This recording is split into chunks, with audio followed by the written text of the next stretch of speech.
Hello, everyone, and welcome to the Tribal Council podcast, the podcast where I, Ethan Kronk, talk with some people that I know, including Myself, Connor Boudreau. and my wonderful girlfriend. Uh, Jessica Schroeder. We talk about Survivor. So just to kind of get into the idea for this podcast, I am a super fan of the show. I've been watching since 2016. I've seen all 48 seasons. And both of these people have watched Survivor before they met me, but I really got both of them into it um, somewhat recently. So we plan on podcasting for every episode of the show after we watch it. It might not be the same people every time, but this core three should be here most of the time. Yeah, I Um, feel like concurrently it's going to be mostly me and Ethan. Jess should be here quite a bit, and then we'll bring in some guests, yeah, get the people on.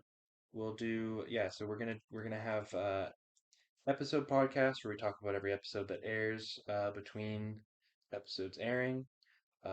We'll probably do some draft update podcasts. So before the season starts, we're going to do a draft with these three people plus one of our friends who may or may not join for an episode or two of the podcast here and there. And then we will do sort of miscellaneous episodes, season retrospectives, um, sort of looking forward to the future.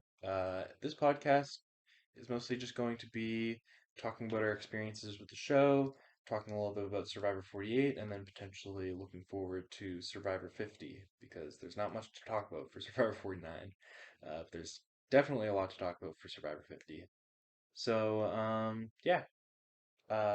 Like I said, I've been watching since 2016. I caught up at Winners at War in 2020. And then starting in the new era, I've been watching every single episode live, if not the day after. Um, but pretty much every single episode in the new era I've watched live. I'm a super fan of the show. I watch Survivor content on YouTube all the time, listen to other podcasts. And yeah, maybe Connor wants to talk a little bit about his experience with the show and what he loves about it. Yeah, so in my experience with Survivor, my mother kind of got me into it when I was young. There was a couple of reality shows we watched, that Big Brother, Amazing Race, but this was always the one that kind of stuck with me the most. I liked the cast of characters, the style of the contest of it being truly in this outdoors experience where you are put to your limits. And unfortunately, during the COVID era of the world, I kind of lost a connection to the show because of losing cable, right? It was something that happened. But in recent times, I kind of got back into it. Ethan here really is like, you should try it again. You should keep watching. It's something you've mentioned. And I got back into the show and I've been trying to catch up. Just watch seasons that I've missed of the new era and just rewatching old content to really get a better understanding of it now that I've grown older. Most of my experience with a lot of those other seasons, I was quite young, didn't necessarily understand things, some of the underlying stories, some editing aspects just flew right over my head. Whereas now I can sit there and really analyze or at least understand what's going on in the show at a much deeper and more proper level, I should say. Yeah, for sure. And then recently, well, not that recently, about a year and a half ago, me and Jessica met, and we started dating. And she'd also seen some Survivor here and there, mostly through her parents putting it on. But I got her to start watching it with my family, starting with season 46. And maybe, Jessica, if you want to elaborate on sort of your experience with the show and if there's, something that really speaks to you about it. Yeah, like Ethan said, I started watching it. I was watching it kind of passively, I guess, with my parents. So I didn't really pay attention to it much aside from, ooh, look, there's a mini game. So that was the extent of my knowledge to it. But then when I started dating Ethan, he kind of introduced me to the more like um specific things in the edit and everything, and like how to tell who's gonna win based on that and everything. And since watching 46 with him, we've also watched 41 through until. Are we watching 44 right now or Yeah, 43? we're about halfway through 44. Yeah, we're watching 44 right now.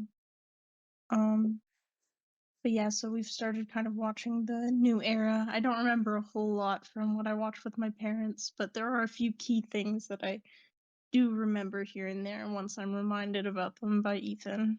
Yeah. And to give kind of a rundown of seasons that Connor's watched recently, he watched 39 through 35 in reverse order. Yep, because I thought that'd be an excellent idea Yeah, and totally didn't spoil things for myself. totally. You might need to speak up a tiny bit. Then he watched season 47, 46. Kind of around the same time he watched seasons 1 and 2. And then recently he watched seasons 45 and 41. Yeah, so kind of just been jumping through seasons, just I don't know, getting the right idea of like, I feel like watching this one today. I'll watch that one today. And then Yeah. kind of just catching up slowly to be on track for season 50, know everyone, and then get around to season 40 eventually while knowing every player on the cast. Yeah, season 40 is quite an experience, but I've only heard good things, so. yeah. But yeah, I was thinking we could start off kind of by talking about the most recent season that just ended a few weeks ago, season 48. Yeah, lots to break down there. Big game for Kyle, big Yeah, win. Definitely can Mhm. explore. I feel like comparing his story to some other ones, his game to some other people's, and really going through some of the big moments from that season. yeah. Fortunately, we can't really spend too much time comparing his game to certain other winners because me and Jessica have not seen that season before. But I think a lot of people are going to know which winner he kind of compares most to, especially in the new era. Yeah, there's a specific winner that should come to mind for those of you that have watched thoroughly through these newer seasons. Yeah. But honestly, like I think Kyle played a phenomenal game just kind of through the middle. Um, really took advantage of that secret alliance with Camilla. He did play kind of passively. A lot of people did not like that, but I think it really worked to his advantage because he was able to really undermine Joe and Eva's games subtly throughout the season and then go up against them in Final Three, having them think that one of them probably had the game in the bag, and ultimately he made the strategic moves that they weren't aware of. He kind of tricked them in a lot of instances that they weren't aware of until final tribal council and the jury seemed to really respect it, and it worked out great for him. I think it was a fantastic game, one of the better winning games probably of all time, and it was very interesting to watch like play out. Yeah, I can definitely agree. And I'd say speaking to like some of those middle moves that you don't really, as a fan, we see, but as the players, it really was difficult to really understand how well he played this game because moves against like David and Shaheen, those were really powerful moments for his story and his game that Eva and Joe probably expected to be their own. Hmm. They definitely saw it that way. It definitely seemed a bit of a shock when you were looking at the tribal council, seeing their reactions in real time. It's very interesting, that moment, especially. Camilla speaks up and he's like, well, actually, Kyle, did all of these things that Hmm. you thought you just did? Yeah, those were him. Those were me. Those were a conjoined effort. And he's sitting here Yeah, as the well, person who really got to take those for himself. Yeah. yeah, it was genuinely a crazy reveal Oh yeah. to the jury. Especially when Camilla was like, "I got you," and then that's when we knew. Yeah, the big wink, that little moment for the camera was awesome for really like giving the fans that just second to like realize what's coming. Yeah. Build the anticipation really well. Mm. Well, for sure. I know, like, I was cheering to Eva. I was cheering for Eva to some extent. I really liked Eva, despite a lot of the negativity online surrounding her. But I know, like, you two were both cheering for her, probably a bit more than I was. And I wanted to hear your guys' just overall thoughts on Eva. Maybe we'll start with Jessica, and then we can go into Connor's opinions as You a. cut out. Oh, oh, okay. Maybe we'll start with Jessica's kind of thoughts on Eva, and then we do have a resident diagnosed on the Oh, spectrum uh, on the podcast. So after Jessica gives her thoughts, maybe he can sort of talk about that in relation to Eva.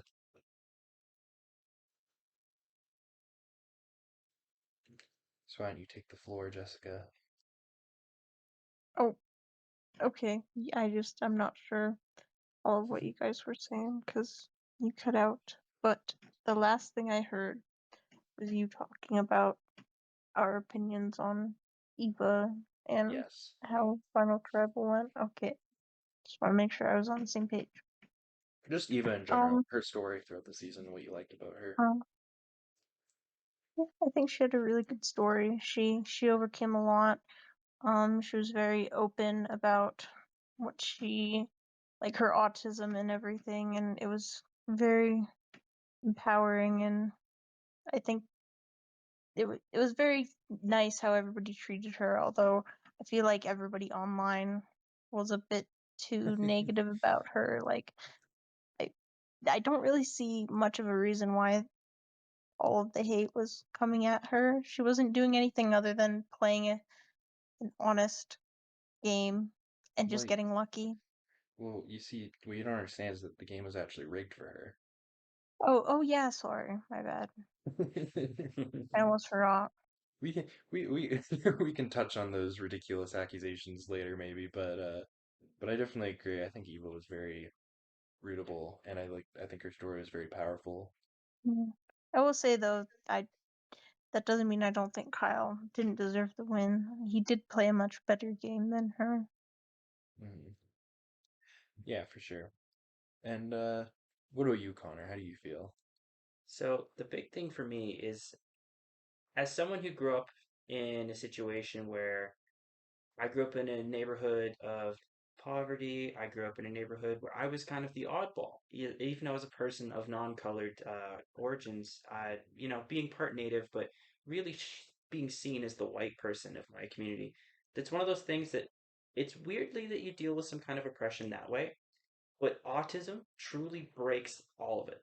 There's a certain different kind of perspective when you deal with levels of gender identity or sexuality or racial history, any kind of cultural background that autism truly touches in a different way.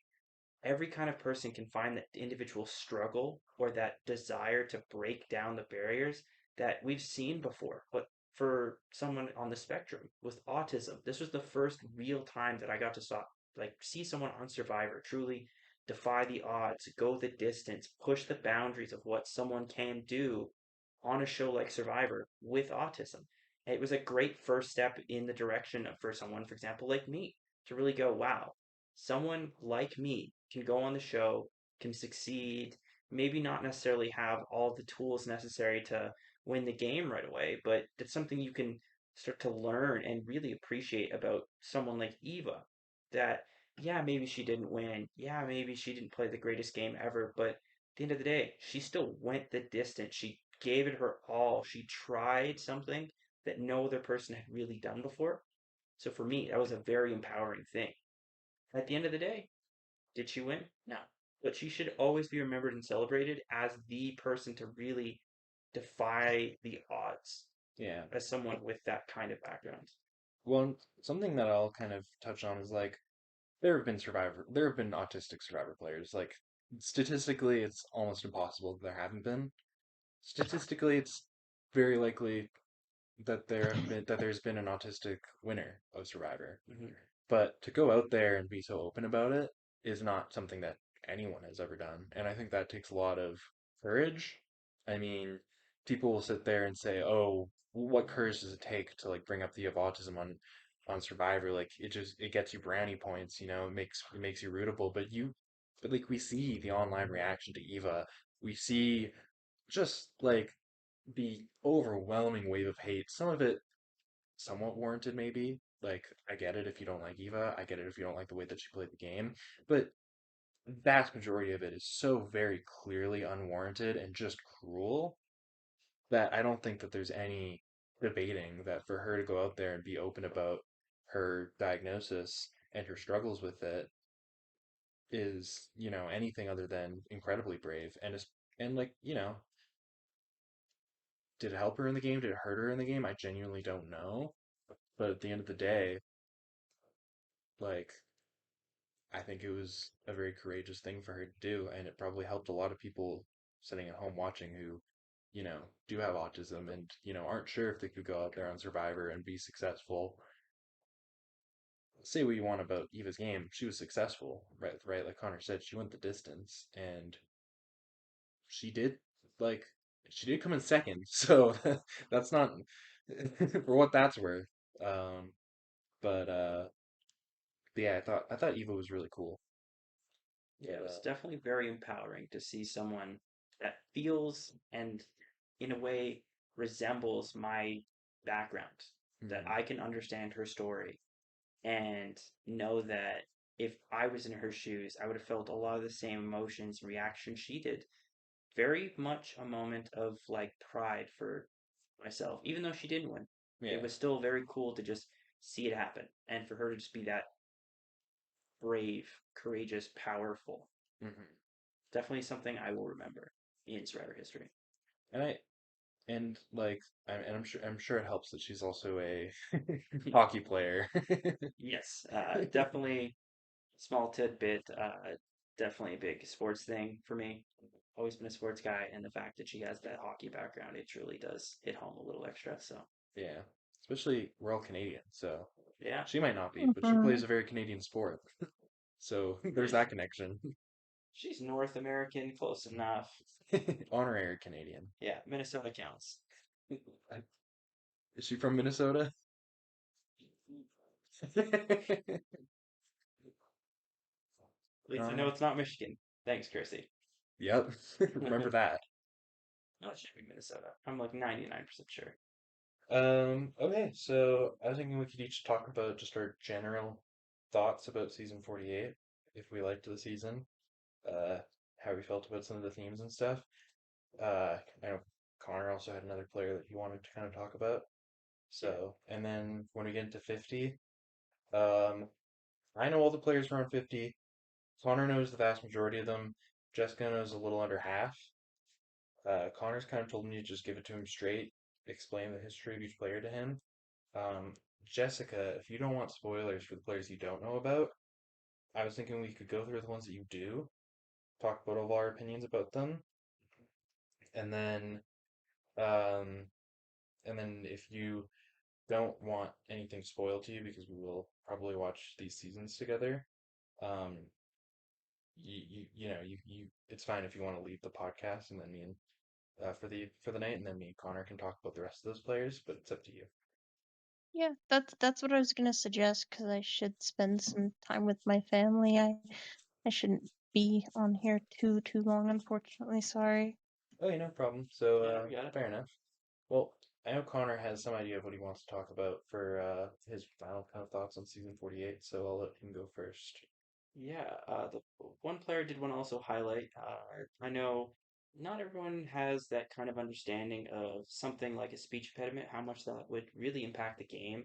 And I think it was a really cool moment that we got to see the first player with just a natural impediment to their speech really go on the show and get a chance to thrive, right? Mitch had a very powerful story, and I'm sure that that's something that's going to come up in the near seasons, probably I'd say the next 10 to 15 seasons, we're going to start to see maybe one or two more players mention Mitch, bring up that moment where they get to truly isolate and show how much that affected their journey. So I think this season was truly great for showcasing a lot of people's stories, right?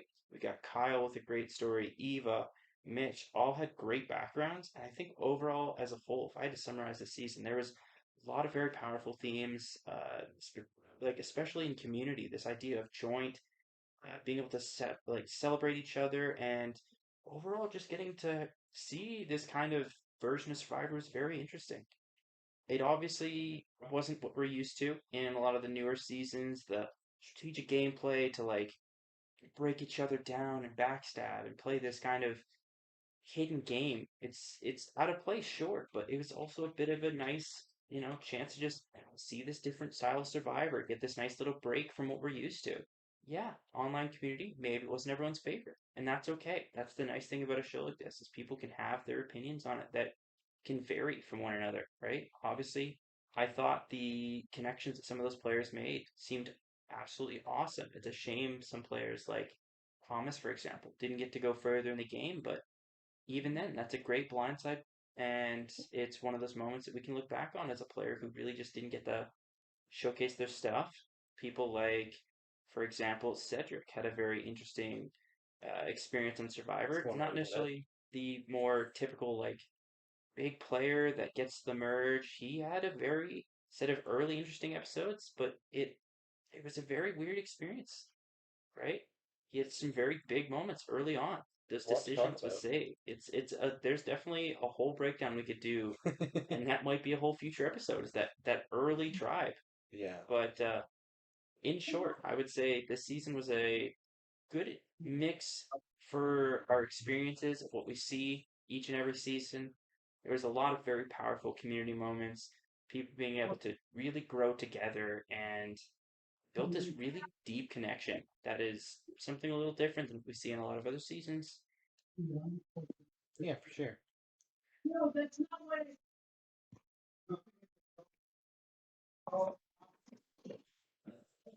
Sorry, Jessica, we can hear your parents arguing. Yeah, I'm gonna mute myself. Just give me a minute. Okay. I guess I'll talk about my thoughts on the season. Um, Personally, uh, I have mixed feelings about the season. I really like Kyle's winner. He was my preseason winner pick, so I feel really grateful that he won the season. Definitely makes me look pretty cool. And I thought his winning game was really impressive and fun to watch. I thought he was like, maybe not the craziest character ever, but he was a very likable guy. He was pretty funny, honestly, just naturally. Um, and I loved him as a player. Eva and Joe, I had things about them that I loved. I had things about them that I didn't love. Eva's story was fantastic. I thought she was mostly a very likable player. Her gameplay was, not super fun to watch. And that extends to Joe as well, who, again, not super fun to watch gameplay wise, but his story was phenomenal. And, I mean, I thought that his confessionals were pretty fun sometimes. At the end of the day, though, like we're gonna talk more about Joe in a bit here. We're gonna talk more about Kyle in a bit here, and we're gonna talk more about a player that I'm very excited to talk about, but I'm kind of saving for 50 when we get to that. Um, but yeah, I mean, that final three, definitely three very interesting players. I thought the pre-merge of the season was fantastic. So many crazy moves, so many just crazy moments. Some of it didn't even make sense, but it was fun. Uh, Some of it was decided by some randomness with the Yahtzee bullshit. That wasn't my favorite, but it was a wildly entertaining pre-merge. I don't think anybody can deny that. Whether the season fell off hard at the merge or just a little bit, I think varies from person to person. Some people probably feel like the merge onward was a great stretch of episodes. I thought, you know, it was kind of subpar up until the last couple, but then I think the season really kind of brought everything together in the last couple episodes. Um, just sort of make it like a mid-tier season for me overall. But it's Survivor, so obviously I enjoyed it. Um, and I'm really excited for season 49. Let's go, Riz God. Uh, Don't get me started on this guy. if- He's a character, I'll tell you that for free. But I'm well, excited to see what happens to the gameplay, man. we'll see. Anyways, if Jessica wants to share her overall opinions on season 48. Yeah. I I'll start off by saying it's not a season that I like. I enjoyed the season. It hasn't been my favorite season out of the ones that I've watched in recent time. Like I feel like it was kind of what you expected to happen happened a lot of the time, and there wasn't really a lot of interesting stuff aside from the like Kyle stuff and all that going on. Um, Overall though, I I'm really bad with names, so I still have a hard time remembering everybody from pre-merge. That's Um, fair. yeah, but post-merge I found really interesting, and the whole the whole back and forth between, oh, let's get rid of the strong people. No, everybody's gotta the strong people gotta stick together was really interesting because it felt like you were on the edge of your seat expecting them to finally vote one of them out, but then they never did. Yeah, except for David, very that was like a very like brief move that happened, and then obviously right at the end Shaheen. But other than that, it was very like predictable is a good way to put it because like Say and Cedric going early, very predictable. Chrissy going early, very predictable, and then Mary Star going very predictable. Like it was a lot of episodes that were just like, yep, that's what I expected to happen, not really what I wanted to happen. So Yeah. that's definitely probably the biggest like knock against the season. But yeah, no, I think that's a good way to summarize it. Yeah. And some closing notes, definitely some players that would be good returns, and obviously some for season 50 that we'll get into that are going to be some very fun characters to see in a new cast, a new group, a new environment. Actually, that gives me an idea. I think each of us. Okay, it's really windy outside. I'm gonna close the window. Feels like a hurricane up there. Yeah, I no, actually think it would be cool if each of us went through with and said who from season 48 we would most like to see return, who isn't already confirmed to be on season 50. Um, so since it was my idea, I guess I'll take the floor to start with. For me, and there are a lot of great players to choose from, it's almost kind of difficult. But I'm just gonna list one. I really want to see Thomas come back. I think like out of all the pre-mergers of the new era, honestly, Thomas is probably the player I'd like to see return the most. Um, I think he was just a fantastic villain that the show has been like craving for a long time now. Just, you know, kind of a stereotypical like evil gay guy. I mean, that I don't say that to be like, gay, it's a trope, right? But it's a fun one sometimes. And he pulls it off really well, while also obviously being uh a very complex person. Um, he's not a bad guy, but he's just got this attitude to him that's so wildly entertaining, and the way that he wanted to approach the game definitely promised, some entertaining gameplay. Obviously, he gets idled out pre-merge, doesn't really work out, but I think he just would have been a fantastic character if he'd made it further, and I really want to see him go further. All right, Jessica, you want to go next? yeah, sure. So I feel like this might be predictable, but I would like to see Ava come back just because I would like to see if given the opportunity she would play a different game from what she just played. Mhm. Because she saw that the way that Kyle played maybe got more favorability from the jury and everything, and maybe like having to flip when you need to and stuff like that is important. Like I want to see if she would be able to incorporate that in a way that she like in the way that she plays, like still being super trustful and everything, but being a little bit more, I guess, snaky or whatever. Yeah, I think seeing like a more strategic version of Eva would be very interesting, and I just like her a lot. I think she probably will return at some point in the future. I just don't think season 50 was the season for her, but I would love to see her. I would love to see that happen. What about you, Connor? If it's one of those two, you can just kind of elaborate, but if you have a third player you'd like to talk about. You know what? I was going to kind of just see what you guys said because there's quite a few from this season, and honestly, I have two that come to mind. So I'm going to quickly, briefly touch on a pre-merger, and then I got one post-merger I think would be a great return. Pre-merge, I mean, you named the fun option obviously in Thomas. That was a great character. He will be a great return if and when it happens. One that I think might be a fun story if we go even a little further. a little, sooner of an elimination, I think honestly we could see a fun season out of Kevin.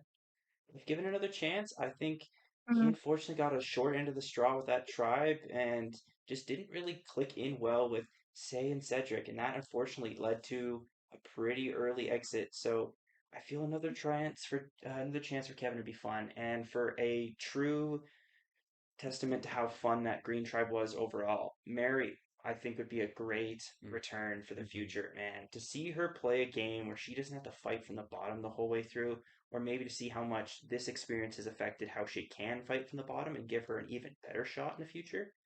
Either way, what scenario she gets dealt, second hand for Mary would be a fun one to see, and I think she truly, of the options that haven't been previously mentioned, would be a great return. Mary for sure. That's one that I Mhm. like, kind of didn't even think about, but Mary was one of the players I was like the most excited for going into 48.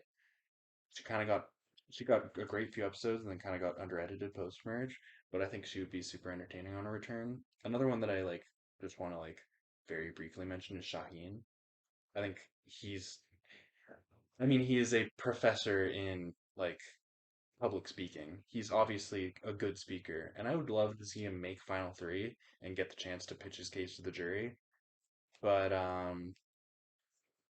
yeah, that pretty much touches on everyone I'd like to see back from the season. Say would could be fun, but could also be kind of annoying. I mean, I feel like if we did a Heroes Villains too, yeah, Heroes versus Villains too, if she could be a great candidate. Her and oh yeah, Thomas stick them on the Villains tribe together. Beautiful. her and Thomas on the Villains Tribe, especially if we're just looking at the new era, would be perfect. Oh yeah, Um, but yeah, are we ready to move on to season 50? bring it. Yep. Okay, well, we're gonna go through the characters that Jessica knows first. Mm-hmm. So, in chronological order of season appearance, we're actually going to be talking about a character that Connor does not know, Jonathan Oh. Young. Um, Um, so Jonathan, this is a season, this is from a season that Connor's about to watch. Yep, that'll be the experience of the next about 24, 48 hours is getting to watch him play. Yeah. So, you know what? I'm not very excited for Jonathan to come back. I don't really like him. He's probably one of the players on the cast that I would take off if I could. But I do know that Jessica did enjoy him on his original season, and she's excited to see him back. So maybe Jessica should kind of start off on just her thoughts on Jonathan and what she wants to see out of him, and then I can kind of give Connor the update on how he played if Jessica doesn't fully remember everything. I just uh I just remember when we were watching him play, he's really put in the work. He was carrying when he was on a tribe. He was winning those challenges for the tribe. There was no tribe, and I just felt like he deserved to go far. I will say though, there were some moments with his personality that weren't favorable Yeah, that um, time. he was a fantastic. He's like the Aussie of like the prime Aussie of tribal immunity challenges. When it came to individual challenges, he actually wasn't that good. Or he wasn't Yeah, bad, no, but he wasn't amazing. it was almost as Um, if like having a team empowered him more because he was insane. there, I'm not even joking. I was shocked. there's also the aspect of like tribal challenges tend to be more explicitly physical. Like raw Mm. strength matters a lot more in the tribal challenges than it does in a lot of the individual challenges. And Jonathan probably like maybe out of any Survivor player ever has demonstrated that like more of that raw strength. Mm-hmm. I mean he's a massive guy. He owns like he owns a gym, I'm pretty sure, like a fitness company of some sort. He um he's just a force from a challenge perspective. Um and in the game he ends up aligning himself with um this sort of nerdy, exotic animal vet, um, who's more of the brains behind the operation for sure, probably kind of the strategic leader of the season. him and the sort of four remaining members of his tribe dominate a lot of the game, and he gets taken out very late. Um, but overall, he has some pretty unlikable um, qualities. The way he Mm. talks to some of the women, especially as they get further into the game and his body starts to sort of deteriorate, because, like I said, he is massive and he is not eating. So Yeah, you maintain that.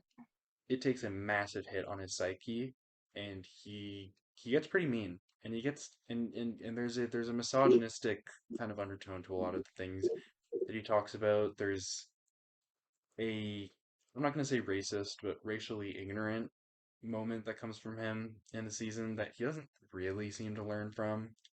So there's just some things about him that don't really sit well with me. And to be honest, like as far as huge physical beasts go, it's not what I watch the show for primarily. So it doesn't appeal to me as much as it would to other people. But I totally get that it's an aspect of the show that some people enjoy and that Jonathan's really gonna there's no doubt in my mind that Jonathan's gonna bring that back when he comes to play again. Obviously you don't know the guy, but if you have any thoughts on the things that me and Jessica have said. Yeah, I mean, from the description provided, I mean, we've seen villains before. It sounds like he could play that role and almost bring it back to that heroes villains idea. Season two, if we did another one of that, could we see him on a villain's tribe? Is that something that he quite fits, or is he not quite that type of role? It depends on 50. I think Jeff would put him on a hero's tribe because he's this physical beast. He the things about him that are kind of unlikable almost are like more implicit. So it's not like he plays the villain. Now, that does bring me into like on season 50, what I would most like to see from Jonathan is a genuine heel turn. Like if he actually did play the villain, I think he could be an entertaining player, but um ultimately he's kind of like this very like macho, like Christian man. He's not really trying to like upset anyone. He's not really, he kind of dances around talking negatively about people, but he does do it frequently. Mhm.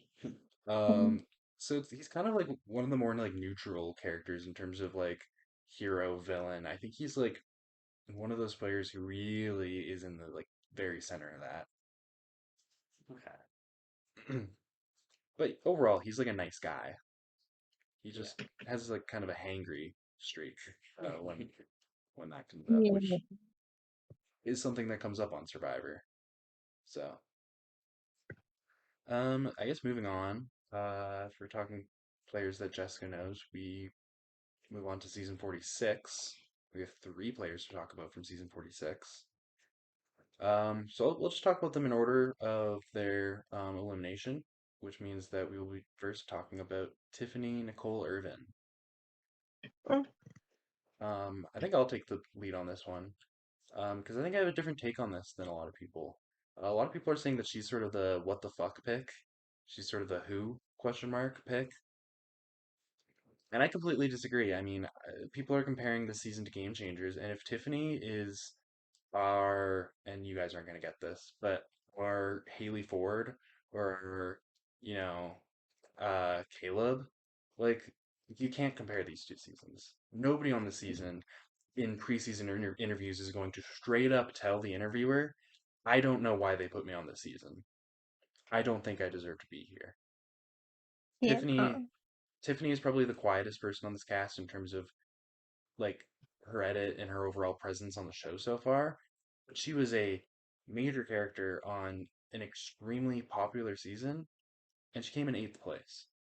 I also think that she's a real contender to win it. I think she's going in with a very small target compared to everyone else, and but I still think she's coming in with just as much skills to really play this game well, as a lot of the other, if not more, as a lot of the other people on this cast. I mean, Kenzie was my winner pick going to 46, another good pick by the legend Ethan Kronk. But Tiffany, I had right under her. And this season, I might have Tiffany up in first place in my preseason rankings. We'll have to see. But I think she's very entertaining, and I think she's I really think she's going to do well no matter whether she wins or not. I really think she's going to go far and play a great game. So, Yeah, I I remember a bit about her. I don't remember everything, but if I remember correctly, she did play more of the strategic side of the game. Like she was very strategic and she had a lot in the works and everything. yeah. And like in her season, that's why she got a target on her back. But I feel like since she's going into season 50 with a smaller target on her back because she's the what the fuck pick or whatever, I feel like that might work to her advantage a little bit. It's going to work to her advantage massively. Like on returning seasons, one of the biggest things is if you're going in with a small target but a lot of potential, like it's your game to lose.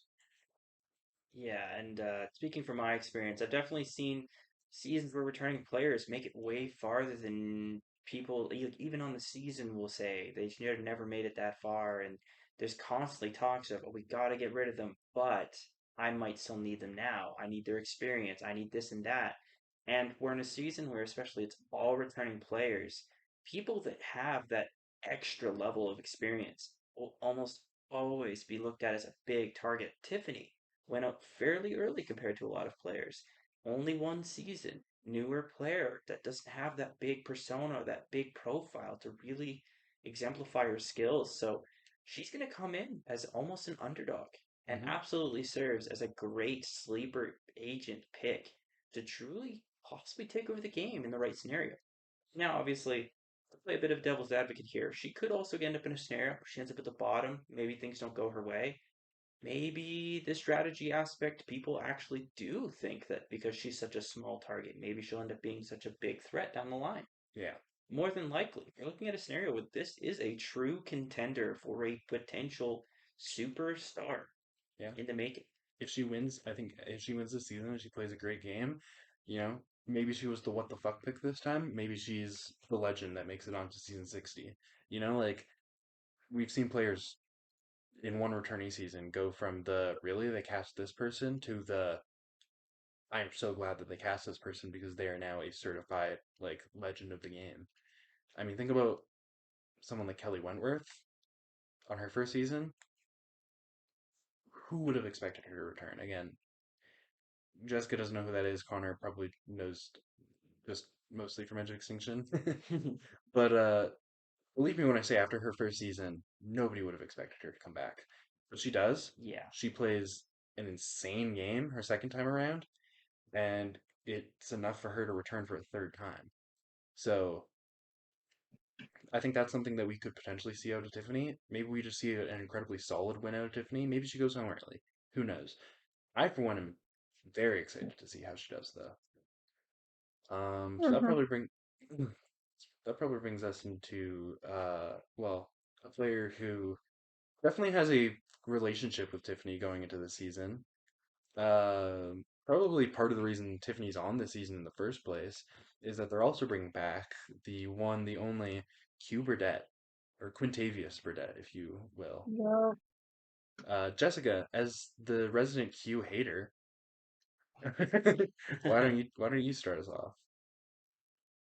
I I don't have much to say about him. All I will say is he was just a big goof, and I don't know. I didn't really mess with it all that much. But was it entertaining? Not to me, and I think that's why I don't like him. I just found him annoying. That's fair. That's fair. I feel like he's definitely gonna be like a you love him or hate him player. Um, but I mean, I love him. Yeah, So he makes a great wild card, right? We can't have every Survivor player come out here and want to play the same game, have the same mindset, because then eventually it dries out, it gets boring. We need our cues, right? We need our players to come out here and just, you have to look at them and go, I don't understand, but I love it. Or I don't understand, I hate it. You need to have those polarizing players sometimes. Even if it is a guy like Q who didn't come out here and, light the house on fire, he kind of just played a crazy game. yeah, And it was exciting for some people. Some people don't like it. But that's the nice thing about it is he's a player that can really draw attention one way or the other. I think one of the most interesting things about Q in season 46 was that he was sort of like, well, my friend Luna, who I watched Survivor 46, the way that she put it was basically that at some point during the season, someone like put some lead in his water because when you started the season, Q feels like a pretty normal player. Like he's, physically strong. He's, all about, teamwork and he gets into a pretty like good alliance with Kenzie and Tiffany that really dominates the pre-merge Yanu. And he's surrounded on that tribe by terrible players like Jelinski and Jess and Bonu, like truly all-time bad players. And so you don't think of Q as somebody who's going to, have this crazy turn where suddenly he's the chaos on the season. I don't think anybody really expected that all throughout the pre-merge. And even throughout a little bit of the early merge, maybe you start to see signs, but it's really when he like half tries to quit the game out of nowhere that things pick up and he's just chaos Q from that point on. And I think what's going to be interesting about season 50 is seeing how far he goes, seeing if either we get a Q that comes out of the gate as a chaotic kind of maniac, or or if we're gonna see the same thing we saw in 46, where he comes out playing relatively normal, and then at a certain point can't contain the chaos Q within him, or maybe he goes throughout the whole season playing a genuinely good game, and that could be very interesting to see too. Obviously, the other option for Q is that he goes out early. Um, I That's not what I want to see because I love Q, but if he's at least entertaining for however long he's there, I think he's a great pick to be on the season. So, and I'm excited to see him play. Uh, Anyone else have anything else that they need to say about Q? No. Just hope this goes better than his football career. I'm gonna say it. He wasn't that good at Ole Miss. Hopefully, it goes about as well as his real estate career. Yes, that would be the target for a man like you. um, okay, how about we move on to our third and final Survivor 46 player, the runner-up, one of the greatest runner-ups of all time, if you ask me. But I'll get into that. Um, the Swiftie himself, Charlie Davis. Yeah. And I think me and Jessica have been starting a lot of these players off, so let's get Connor's thoughts right Yeah, away. see, I'm gonna be the one here to say it. Not a Swiftie, not a Taylor Swift guy. But fuck, Charlie, he makes it entertaining. Those song battles with Ben, the fact that we only got to see the one, disappointing. I wanted more. I'm gonna truly say, I think the editing let us down there because we didn't really get to see how truly knowledgeable this man is on Taylor Swift, and yet somehow managed to play one of the better games Yeah. to not win. From a gameplay standpoint, he had a mix of everything. He had the strategy, had the social relationships, managed to find his way in and out of a lot of votes, and find a way to be fairly in control of a lot of the game. Still could win those immunity challenges, still could be involved in making advantage plays, right? Maybe he didn't have power for every vote, but no player truly ever does. So I think he made the best of a situation that he got, and he's going to be a very exciting player. Does unfortunately run the risk because he was second of having too much momentum going into the season, but that could always be a case where we just break it down too much, look into the nitty gritty, and maybe he has another phenomenal game back to back. That would be truly a great thing, I think, to see because I think Charlie's a very fun player to watch. Yeah. So are you hoping that he leans more into the Swiftie persona? Do you want to see him and Coach get into a song battle, Taylor Swift versus whatever crazy shit Coach probably listens to? I think that can live and die with the last with 46. I almost this year would like to see him evolve his game, take it one more step further, and if it happens to include some Taylor Swift in it, by God, we include some Taylor Swift in it. How many times? Because we got one last time. How many times do you want him to yell Taylor Swift as he jumps off a as he jumps into the water on a challenge? You know what? I would love to see it several times. Several There times. you go. There it is. Well, how about you, Jessica? What do you think of Charlie Davis? I think he will definitely be an interesting player to see play again. He was very close to winning. If it tied there, I feel like he definitely would have been the one to win that season. So it'll be interesting to see if he can make it that far again and, maybe change up his game enough to get what he needs to actually win. But again, like Connor said, he might have a bit of a large target on his back because of how well he did in his last season. So I hope that doesn't um get him out real early because that would be unfortunate to see. Yeah. Well, we've seen players do really well in their first season, come back their second season with a big target, but there are ways to manage that, ways to work around it. If you can prop other targets ahead of yourself, if you can really insulate yourself socially. And I think these are things that like Charlie might have the skills to pull off. I think there are a lot of like good prospects for him in terms of potential allies. So I can see Charlie making another deep run. Obviously, I could see the world where he is seen as a big threat, but even then, I think like people will be willing to keep him around till the merge, where you have like bigger challenge beasts like Joe and Kyle and I mean, I don't know about Ozzy now at the ripe age of 45 or whatever, but you know, people aren't going to think like, oh, Charlie's going to win out, so we need to take him out pre-merge. People might want to bring him with the merge, and at that point, maybe he has momentum. Maybe he, has the strategy. I mean, we know that he has the strategy. We know that he's an incredibly intelligent player, um, and a very good social player too. And like those types of people can find themselves out of the trickiest situations, and that's what I hope to see from Charlie. Is I hope that he gets into some hot water early on due to his target, but I hope that he really finds a way to get out of that and potentially win because I think he would go on as a true new era legend if he won this season. I mean, there's no doubt about it in terms of that track record. So, um, with that being said, we are switching seasons now and moving on to Genevieve Michaluk. Hmm.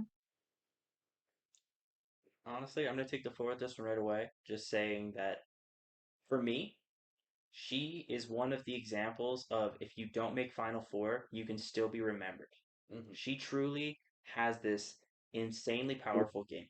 She finds herself in all kinds of situations, very fast paced, very all over the place, but at the same time, it's organized chaos, right? She ends up with this group of people that it's misfit, it's just doesn't quite make sense when you look at the broad perspective of how this group comes together, and she makes it work. She manages to find herself in a lot of challenges, in a lot of votes, and she builds up this big threat profile so fast and makes it work for a while. I truly think that she could have this amazing game if she gets the right situation going for her. She definitely has that kind of potential that she can talk her way into a very strong group. She can talk her way through some of those tough early merge votes. And she does not come in with this big, massive threat on her back of having to deal with some really powerful players that are going to be, slept on or maybe not necessarily looked at compared to in a previous season, there was really only two people going at it for the longest time. Mm. So now everyone's a threat. Everyone's a big name. I feel like she can find her way under the radar and fly quite a ways towards the end again. Especially if she gets two confessionals in the first three episodes again. Or I think it was three Mhm. confessionals in the first three episodes. Yeah, that was a tough watch because oh man, she built so much momentum all of a sudden, but you almost had to think she couldn't win. Yeah. Yeah, no. I mean, Mother Vive, right? Obviously. Yeah. The the 201 confessional count early on. If you had told someone after episode 3 of Survivor 47 that Genevieve Mushla would be the representative for season 47 on season 50, they would have slapped you in the face and told you, why the fuck are you lying to me right now? I hate you. You suck. You're a bad person. Easy now. And then they would have felt really bad because they would have seen episode 4 when Genevieve somehow remembering Sean's confessionals, a power that I didn't even know was physically possible. But clearly, based on what they showed in the show, I mean, that's what happened, right? She was remembering things she wasn't there for. And a player that can do that, I mean, come on, how could they lose? Anyways, in all seriousness, I mean, Genevieve is a great player. She's a great strategist. Not so great at managing her threat level. Maybe that changes on her return. That's what's needed from her really to win the game. Um, yeah, and I mean, she's an entertaining confessionalist. Um, Once we got past that stretch of episodes where she wasn't really getting any confessionals, she was a main character, and I enjoyed it. I mean, I thought she was good at articulating her thoughts about the game. And I thought her story was really good too. Kind of starting out the game, trying to form these emotional bonds, kind of realizing the toll that that can take when you have to eliminate those people, and sort of retreating into her shell socially, and just playing this cold, methodical, strategic game. And then in the end, kind of finding out that, like, hey, these social bonds are necessary. I can't win this game now because I haven't formed these social bonds that a player like Rachel has. Um, Obviously, she learned a lot her first time around. It's going to be a matter of can she form those social bonds and not let her emotions get to the best of her?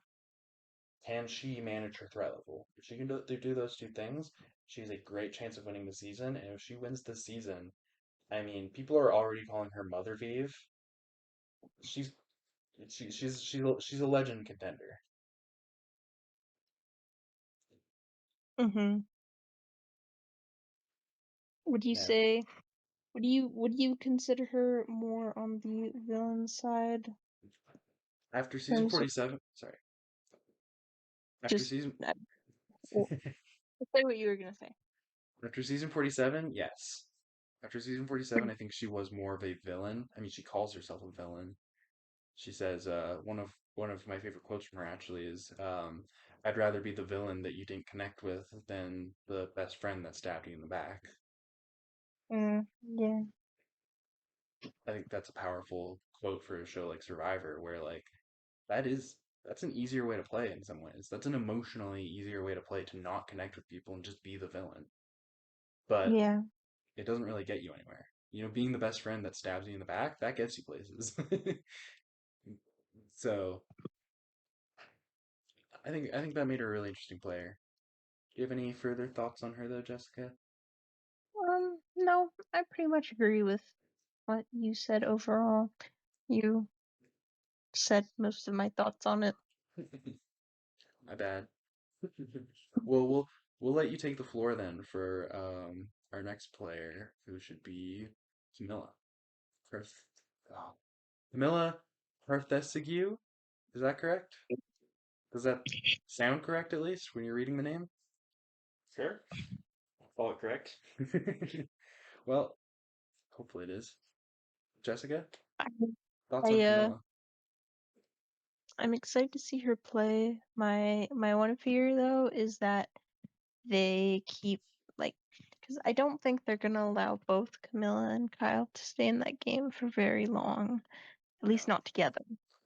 Um, so I feel like one of them is gonna get out pretty early on, and I will say I would prefer if it was Kyle because I want to see Camilla like get to the end. She has a really interesting play style and she really knows how to work the game and everything, and I would prefer if she didn't get the brunt of the like everything after her season. I would like people to prefer to I would like to see people want to work with her as opposed to like being scared of her and wanting to get her out. Yeah. The flip side of that, unfortunately, she definitely has that very early game elimination option on the table, Yeah. right? As you highlighted, her and Kyle going far in the game would be a dangerous duo. It would be a problem for a lot of players down the road. And I feel like the easiest solution to that, if you're on a tribe where you have Camilla with you, you look at her as not necessarily the biggest asset physical challenges. That could be an easy early chop. However, the one benefit I think she definitely has to her game is you know that she's going to be a threat as long as Kyle's in the game, and you have to know that she is not going to be this quote unquote physical beast. But she still won challenges. She's still clearly an asset, and I hope that means that her potential for an end game is very real. Mhm. I think she definitely, unfortunately, needs to have Kyle go early, and we'll get into how that works out for Kyle's end if Camilla goes early as well. But I definitely think her game can continge on people knowing that she will be a threat and trying to use that and seeing if she can manage to find her way to lower her threat level below everyone that chooses to work with her. Mhm. Mhm. Yeah, I mean, she's a great liar. That's kind of what was highlighted in her edit on season 48. That could be a big asset in terms of lowering her threat level, in terms of sort of manipulating these people. Um, there's also the fact that, like, we talk about why Camilla might be a potential early boot, and how kind of her longevity in the game kind of continges on Kyle going early. We also look at someone like Kyle, recent winner, right? Probably going to have one of the biggest targets on the board just for that alone. We have players in the game like Jenna Lewis, who um, Connor's seen her first season, hasn't seen her second season, where her whole thing was get the winners out early. If he's put on a tribe with her, and that's the style of gameplay that she wants to go with, his only saving grace, pretty much, is that he can form connections with people pretty well. He's an extremely likable guy, and he's obviously a challenge asset to any tribe that he's on. But if people are willing to look past that and say, look, we need to get this guy out early, that could open up the door for Camilla to go far. Well, Mhm. obviously, we'll talk more in detail about that when we talk about Kyle. Well, actually, it doesn't really matter because Kyle's the next person, anyways. But or no, Might no, as well just it would talk be about Joe. him. I guess Joe would be the next person actually. So yeah, I mean, I also really want to see Camilla go far because she's a freaking gamer. Um, she works for Yeah. she works for Discord. She's an Overwatch League fan. She said GG's when she got eliminated from Survivor. I want to see more of that. I want to see her say poggers when she wins an immunity challenge. You know, Mhm. I want to see her say weird champ when coach exists. Um, Hmm. I want to see her, you know, explain when she's sitting there in final three, like, hey, jury, this move that I made to take out Ozzy was the play of the game. Um, just as many unnecessary gaming references as you can throw in there. Um, that'll. I think that's what I want to see. I want people online to be annoyed. I want people online to be like, "Will this freaking gamer girl shut the fuck up?" Um, It's and I'll cringe. and I'll be enjoying the cringe. Oh But boy. if we don't get that out of her, I hope we at least get some good lies out of her. I hope we get some good manipulation from her. I want to see her like I want to see a big player like Sari fall for Camilla's like bullshit. Like that's what I want to see really out of Camilla if I'm being serious. But it all depends on whether it's her or Kyle who goes early because I really do think one of them goes early, one of them goes far. Maybe they both go early, maybe they both go far, but I truly do think it's going to be that situation where one of them goes early, one of them goes far. Um, so let's talk about Joe. Mhm. Um, I probably have the least. I don't have a lot to say about Joe, actually. I kind of wonder how he's going to play this because I don't think he can play the same way again. I think he's going to Yeah, want. no, I don't think so either. I don't know. I will say I liked him on his season, but I don't know if he's one of the people that like I'm not the most excited to see him play again. Yeah, I just don't know. It would be really interesting if we got Bill and Joe, but I don't know if he would do that. that's the thing is like I just feel like he's gonna get in his own way in terms of playing an interesting game because I think he's gonna want to play the same way he did in 48. And it's either gonna blow up in his face early, either he gets voted out because people just don't want to play like that, or he learns that he has to play the game differently this time around. Or maybe he comes into it having learned from his previous season and, wanting to play this villainous game. I mean, if we see Joe as a villain, that's probably the most interesting thing we could get out of Joe at this point. Um, Yeah. if we see Joe go, "Hey, Emily, you seem autistic. You can be my Eva."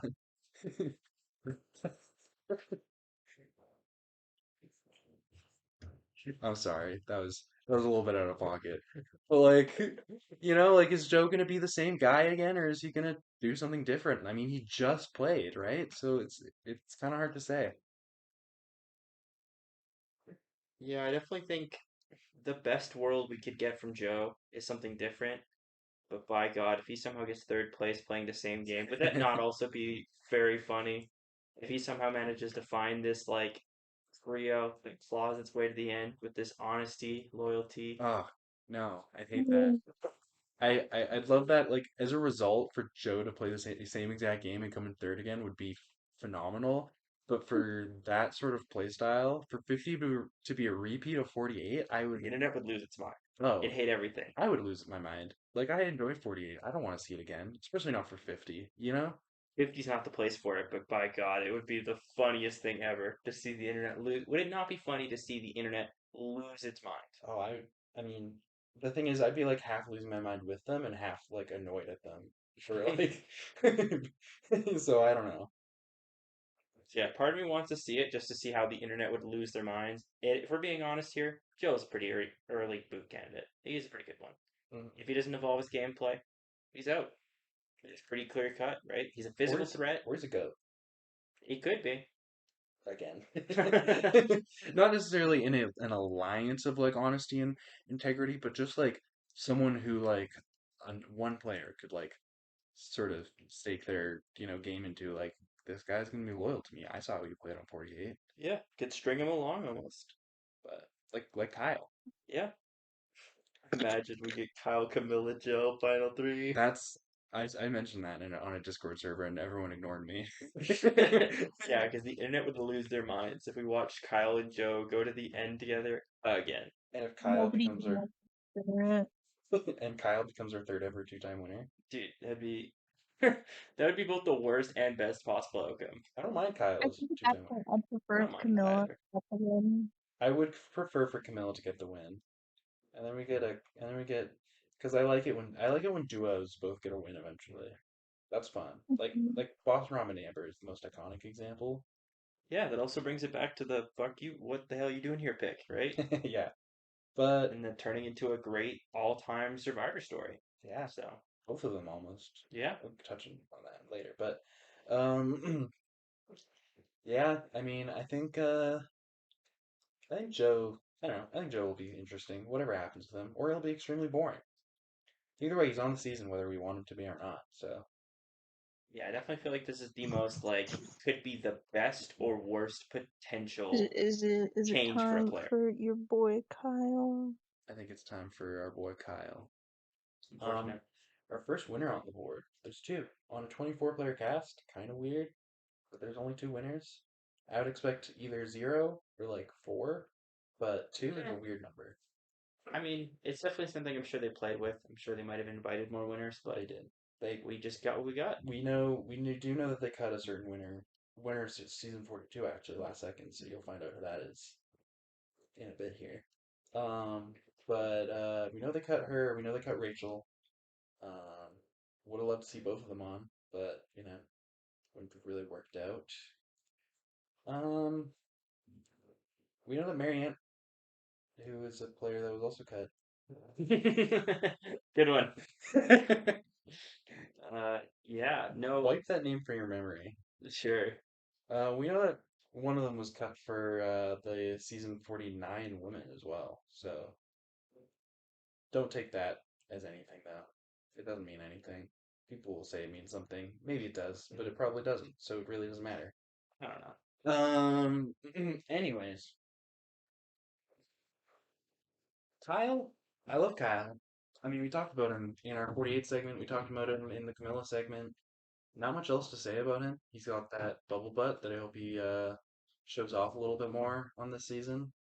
Um, but I don't think he's gonna get much of an opportunity to, because I do think between him and Camilla, he'll be the earlier boot, just because of the anti-winner sentiment that I could see people coming to this game with. And but who knows? Maybe he makes another deep run. I wouldn't mind seeing it. I definitely think it's a fun world to imagine, but yeah, as you're kind of pointing out, there's quite a few people here that could have that kind of sentiment that they have been the person who was targeted because they've been a returnee before. Now it's their chance to kind of flip the script and be able to say, "Hey, you're a winner." That's something that none of us have done. Like there's two people out of this large group that can truly say that, and it makes it very difficult, I would say, for the odds and kind of the pre-conceptual idea of Kyle going far in this game. However, if he does manage to find his way into the end game, he knows how to handle it. He knows how to manage it. He's done it before and definitely has almost a level of additional like experience that could truly make a massive difference on his game. Yeah. The one other thing about Kyle though is that he's not just going into this game with Camilla. Camilla's coming into this game with Kyle, and that's kind of it. Kyle's coming into this game with Camilla, and he's also coming into this game to some extent with Joe. And that's something I could see working against him in the sense that people are going to look at Kyle and Camilla and go, well, Camilla had just has Kyle. If we take Camilla out, Kyle and Joe still have that connection, right? We have to take Camilla out and we have to take Joe out for Kyle to go far. Some of the other seasons that have three members from them don't have as much of that issue, right? Because we know that Tiff and Q aren't going to work together. Charlie and Q, I don't know, kind of iffy. Charlie and Tiffany, there's not much of a relationship there. Like they work together a little bit, but not that much. So those three, none of them really have a strong connection with any of the other three. I don't. That's going to be seen as threatening. I feel like it's kind of similar situation with the David versus Goliath contestants. Aside from Mike and Angelina, did have a somewhat tight alliance, but it's not one that I necessarily see like being looked at as a threat at the same time. So like Kyle is really coming into this game as the only person with two solid allies that people are going to look at and go, yeah, he's likely to work with these people again, and he's likely to go far if we let him do that. So that's another thing to consider when you're talking about whether or not it's going to be Kyle or Camilla who goes early. Yeah, I definitely think, unfortunately, Kyle's kind of got the shortest straw. And if it isn't for the fact that we know he can be helpful in a lot of ways to a tribe, I almost could see him as potential first boot. Mm-hmm. It could still happen. So we'll see. I mean, I'm definitely excited to see how he does. But let's move on to from the newest Survivor player on the cast to the oldest, Jenna Lewis. Yes, definitely some things to note with her. I would say the biggest thing is her and Kobe kind of share this trope of being the furthest removed from the game. They played a very different style of Survivor, but Kobe did get to come back for Heroes vs. Villains. Yeah, Jenna did. So Jenna has not been involved in the game of Survivor since season 8. yeah. And that's a big gap. It's a big adjustment. That's No advantages, no idols, very different social politics, very different levels and kinds of challenges. well, that's like 20 years, Yeah, 21. it's a big gap. So Jenna is in a weird spot. I almost think that it's for her is probably going to be the hardest adjustment of any player, and it might truly be one of those things that who knows how well she could actually legitimately do in this season. It's I think she's the hardest one to peg down and predict going forward how that's going to work out. Yeah, but we know she keeps up with Survivor. Unlike potentially Colby, but we'll get into that later. We know that Jenna keeps up with Survivor. We know that she um, is still a fan of the show. So she's seen the strategy develop. She hasn't been a part of it, but neither has any newbie player. Right, Kyle coming to 48 Had you ever played Survivor? Have you ever played any Survivor? No. Jenna's played some Survivor, and she's coming into this probably with an understanding of the modern game, seeing as she continues to watch the show. And I think people aren't going to see her coming. I think people are going to look at Jenna and think, ah, uh, people are going to look at Jenna and go, she hasn't played since season 8. Like, she's not really going to be in this. But she's one of those players who I think has the, like, sort of a vitality to her where she's really going to want to play hard for the first time in her Survivor career. I mean, you know, Connor, seeing how she played on season 1, it wasn't anything special. She was at that point, people didn't even know that there was much of a game to be played. Season her second season, season 8, she was kind of anti-winners, take the winners out early, ride to the end with Rob and Amber as their sort of third wheel, and honestly, like kind of play a little bit more strategically than she did the first time. And she came into the final three with some win equity, to be honest. If she goes up against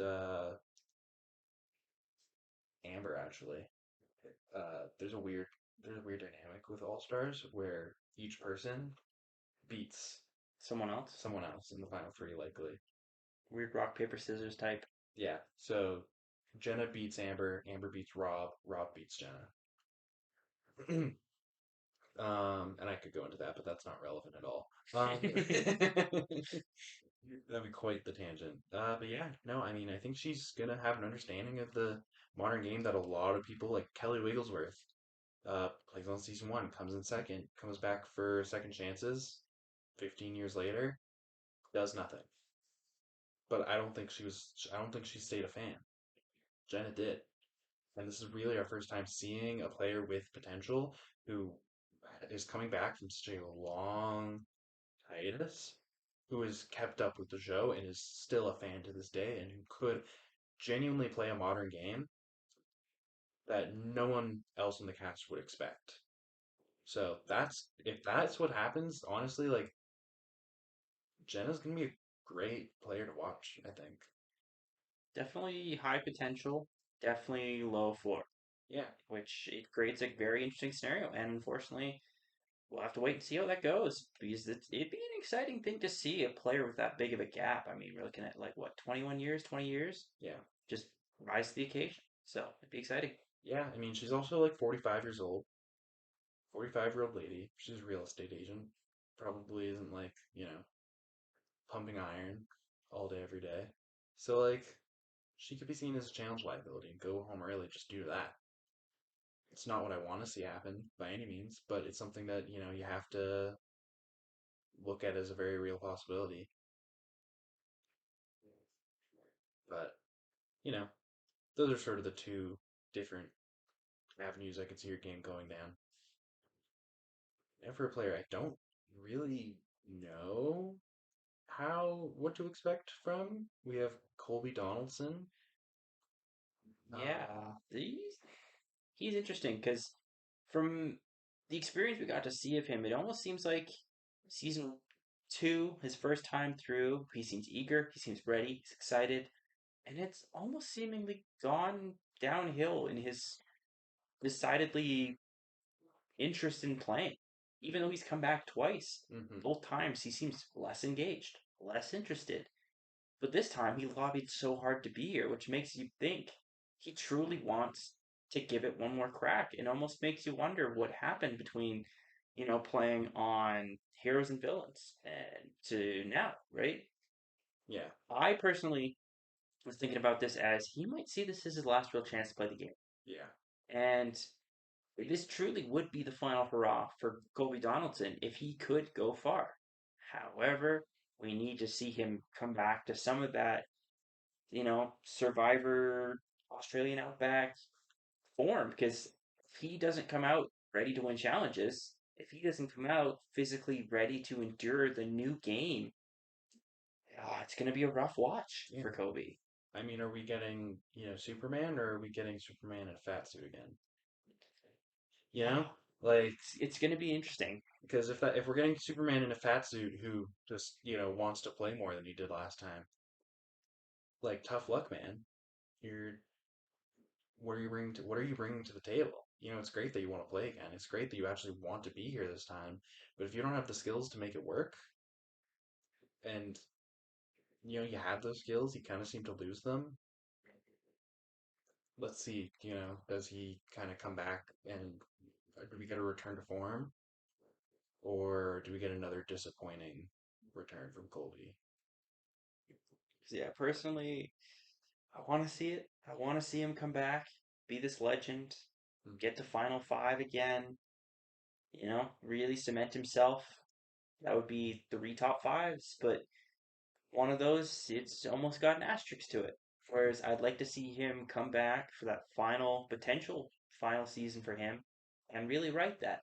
It'd be cool to see him get far in a competition of, you know, player his caliber at his age with what we've seen before. It's up and down. So I'd like to see it end on a high. Yeah, because he's like 50. He's in his 50s. I would say, Yeah. I think it's 51 or 52 now. 52, I think, by the time it airs, 51 right now, I think. So I don't know. I'm definitely interested to see how that goes. It's also notably his first season playing without Jerry Manthey. Um, Jerry Manthey was cut last second from the season. She's very upset about it. She has made that very clear online.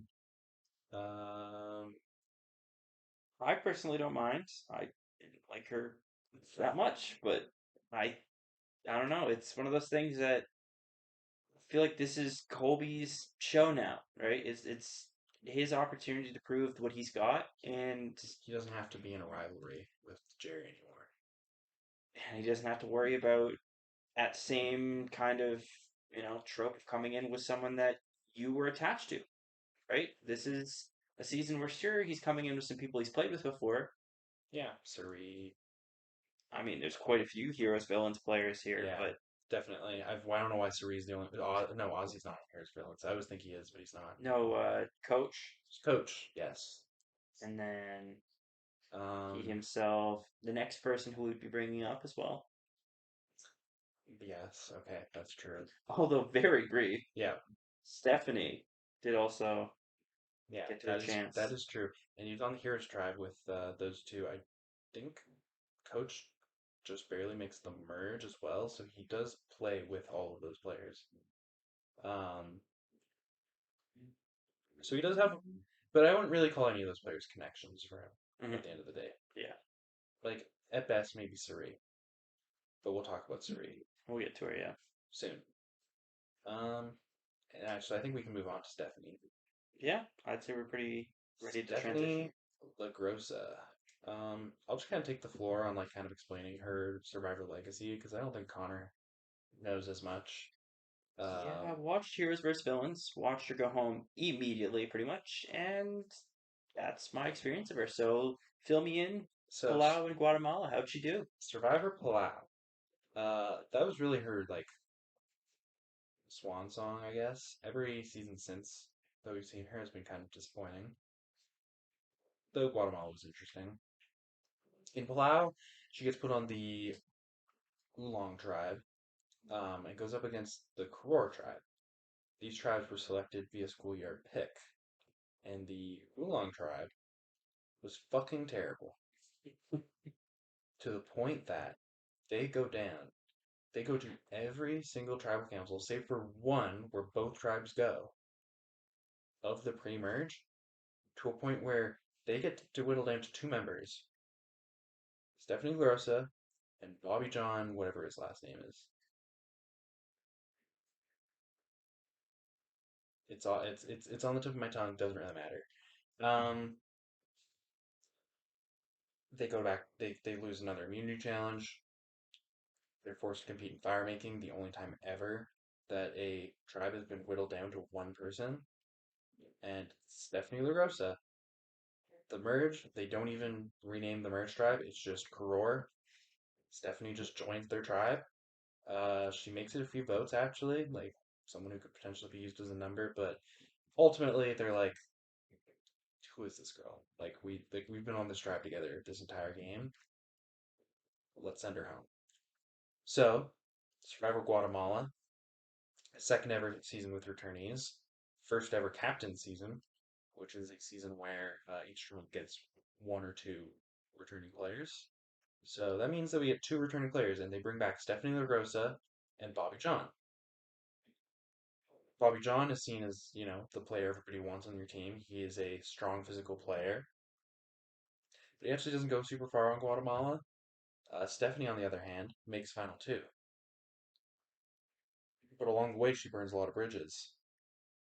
She actually becomes kind of a villain, and people don't like her to the extent that she loses to another player in the final two, um, and is weirdly brought back to Heroes vs. Villains on the Hero Tribe. Uh, mostly due to her original appearance, where she's sort of this underdog, last surviving member of Oolong. Feels like a heroic story, but it feels kind of disjointed when the last time we saw her, she was kind of a villain. Um, just doesn't really belong on that tribe. Doesn't make the social bonds. It's seen as kind of weirdly a threat, and goes home very early. Um, I don't like Stephanie that much. When I think of Stephanie, I think about someone who really embodied like the early 2000s and the like she casually drops the R slur in one of her confessionals. She has a moment where she's like, "Oh, so and so, he always gets so gay." And those are just the moments that I think about with when I think about her because those are things that, obviously were kind of normalized back then, but Stephanie was really really if you think about those things in the context of Survivor, you think of Stephanie LaGrosa, weirdly enough. Like just the casual homophobia, the casual ableism, and the fact that I just don't find her that interesting of a personality. She's definitely one of the people I'm least excited to see on, and I don't think she's going to play particularly well either. So I don't know if you have much to say about her. Yeah, again, I was very, very limitedly exposed to her, and I mean, she was just seen as this massive threat. Yeah. What they show of her in her previous seasons builds her up to be this superstar, and then she's just gone. Yeah, I mean, I just don't really see a world where she plays particularly well. I don't see a world where she makes it particularly far, and I don't see a world where she's particularly entertaining. So, honestly, she might be like her and Jonathan are really in contention for the person I'm least excited to see on this cast. But at the end of the day, every returning season is going to have a few misses. And some people might like these players. It's the thing. They obviously have to be. There has to be someone who wants to see them come back. Yeah, someone from, 2008. Hmm. Someone who got into a time machine in 2008 and time traveled to the year 2025 is really, really happy right now that Stephanie is on this cast. Unfortunately, that's not me. So, um, I guess it's time to talk about Suri Fields. Yeah. Um. There's a lot to talk about. Yeah. Becomes one of what 3 or 4 players to have 5 appearances as a player. Boston Rob, Ozzy, Suri. This That'd is be the the season. list. So I we get think, Aussie after this, but Sari definitely. The resume's there. oh yeah. So, I mean, I'm sure you're looking at kind of the placements. Um, I've seen her twice. you've seen her twice. Don't really remember her though, right? Or I don't remember remember much. bits of her Game Changer season. Again, was a fairly early exit in Heroes vs. Villains. Yeah, And again, it seems like it's a resume thing at that point. She has, from what I'm seeing here, fourth and third place prior. yeah, So when you come in as a perennial top 5 contender in any sort of situation, whether that be any type of game show, especially a social game show like Survivor, your threat level is immediately through the roof when that is the resume you have to work off of. Now, in her case, I then remember seeing her come into Game Changers, coming into this environment where all of a sudden there isn't that, you know, almost pressure to be the super duper like superstar, and the performance doesn't have to be this, all time performance again. And she manages a much more sustainable game. Definitely doesn't have as quick a run out. So I yeah, remember bits and pieces, but definitely the first two her first two seasons will be a bit of an intriguing one for me because I want to see where we get from Suri now and how we get from where she was. So Suri comes into Survivor Panama as like she's kind of branded as the woman who the couch potato who got off the couch and came out to play on her favorite show, Mhm. despite the fact that she's not in her element at all. First episode, she's scared of leaves. So she's put on the older women's tribe because that tribe is very briefly split up across age and gender for like one episode, I think. She's put on the older women's tribe on season 12, so she's got to be getting up there at this point. I don't think she was actually that old, to be honest, just in the older half of the women on the season. But she goes from like this, you know, fish out of water to sort of gangster with a smile. Uh, I definitely can attest to that second part being a very more accurate description of what I know her to be. yeah, she plays a very dominant social strategic game in that season. Orchestrates the first ever 3-2-1 vote at the final six. Goes into the final four with very real win equity. Votes tied between her and another player, and she loses fire ranking. An unfortunate way to go. She comes back from Micronesia on the Favorites tribe. The Favorites tribe sort of dominates that season. The women on the Favorites tribe especially dominate that season. Uh, the them combined with a couple of the fans form an all women's alliance called the Black Widow Brigade, and they just kind of eat up the men on the cast. Then the favorites eat up the fans, and Suri makes final three. Now what should be kept in mind is that this is season 16. Starting with season 13, final three is where you argue your case with jury. 13, 14, 15. That was the case for those three seasons.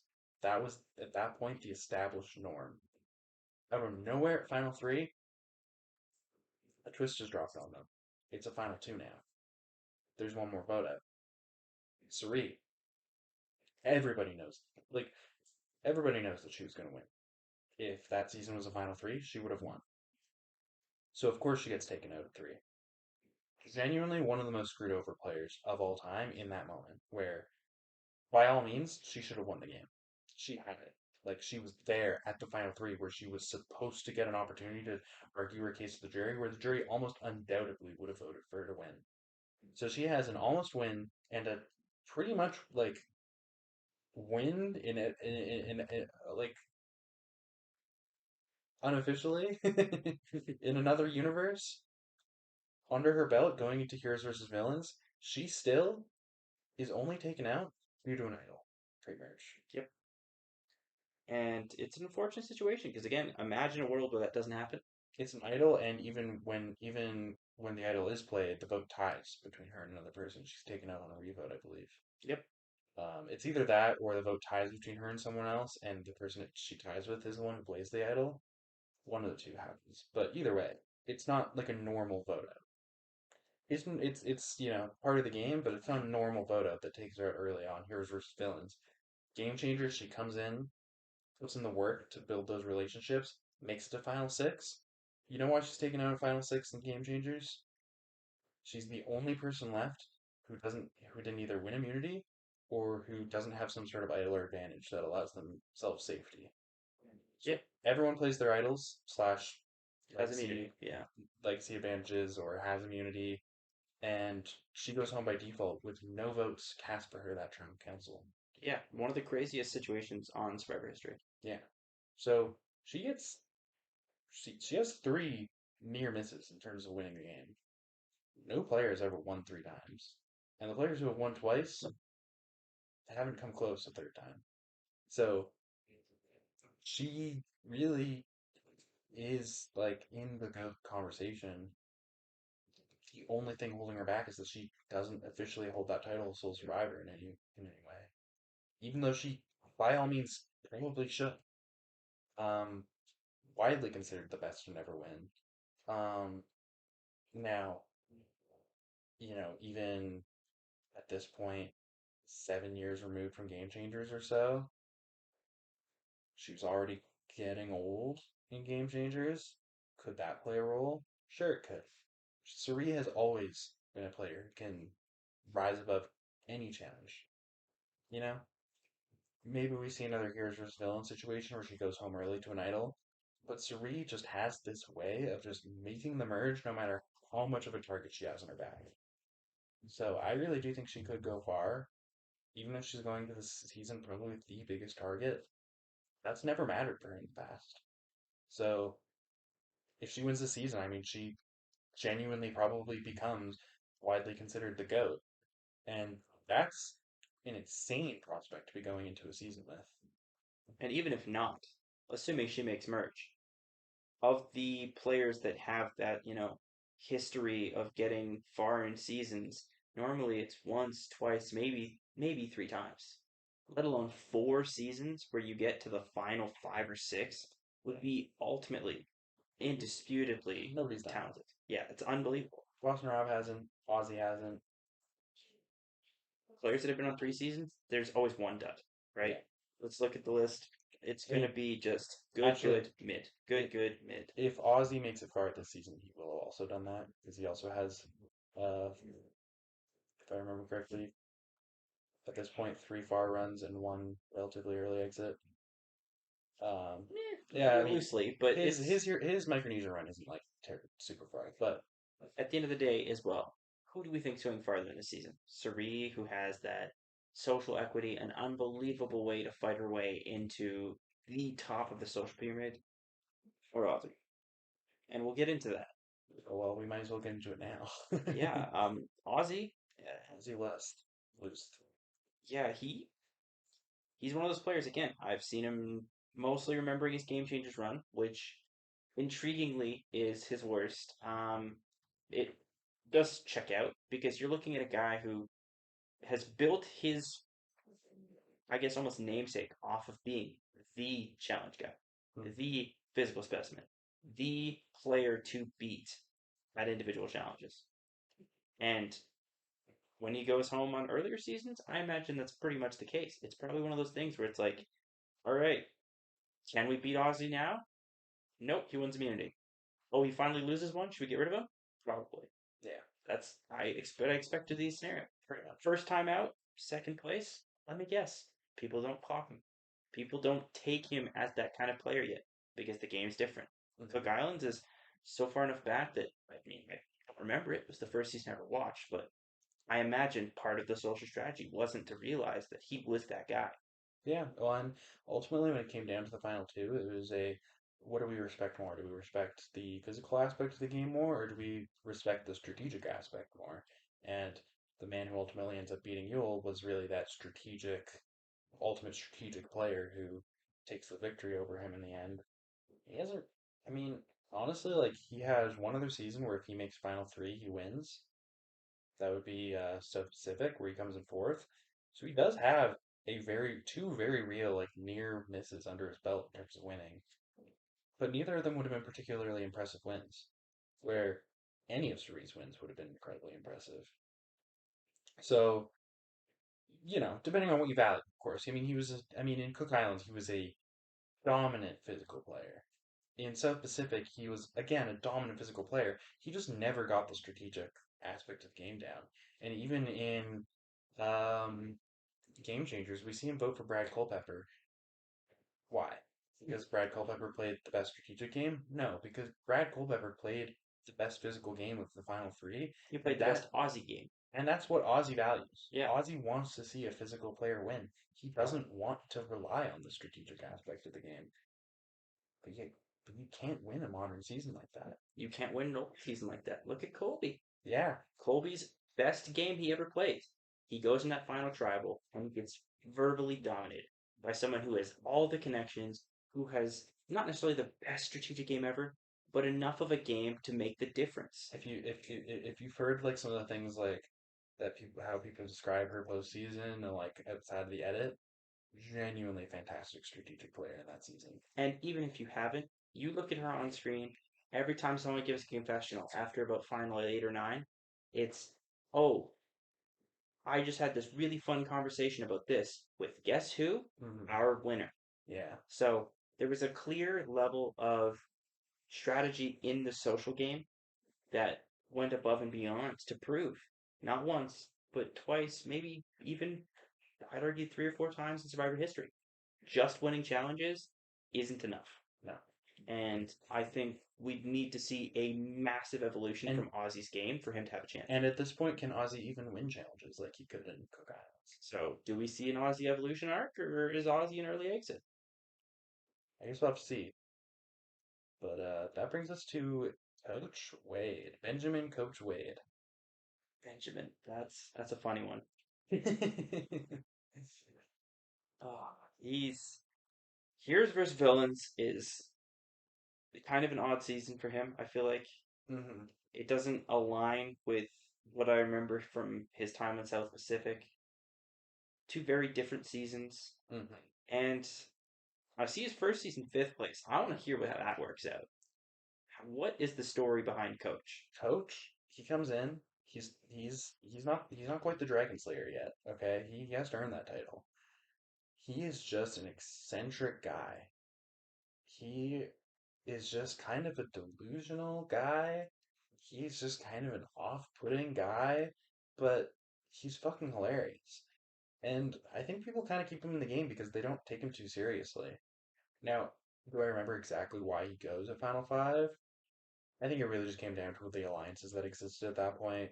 There was an alliance of three that really dominated the game that season, and Coach wasn't a part of it, so he had to go sometime before three.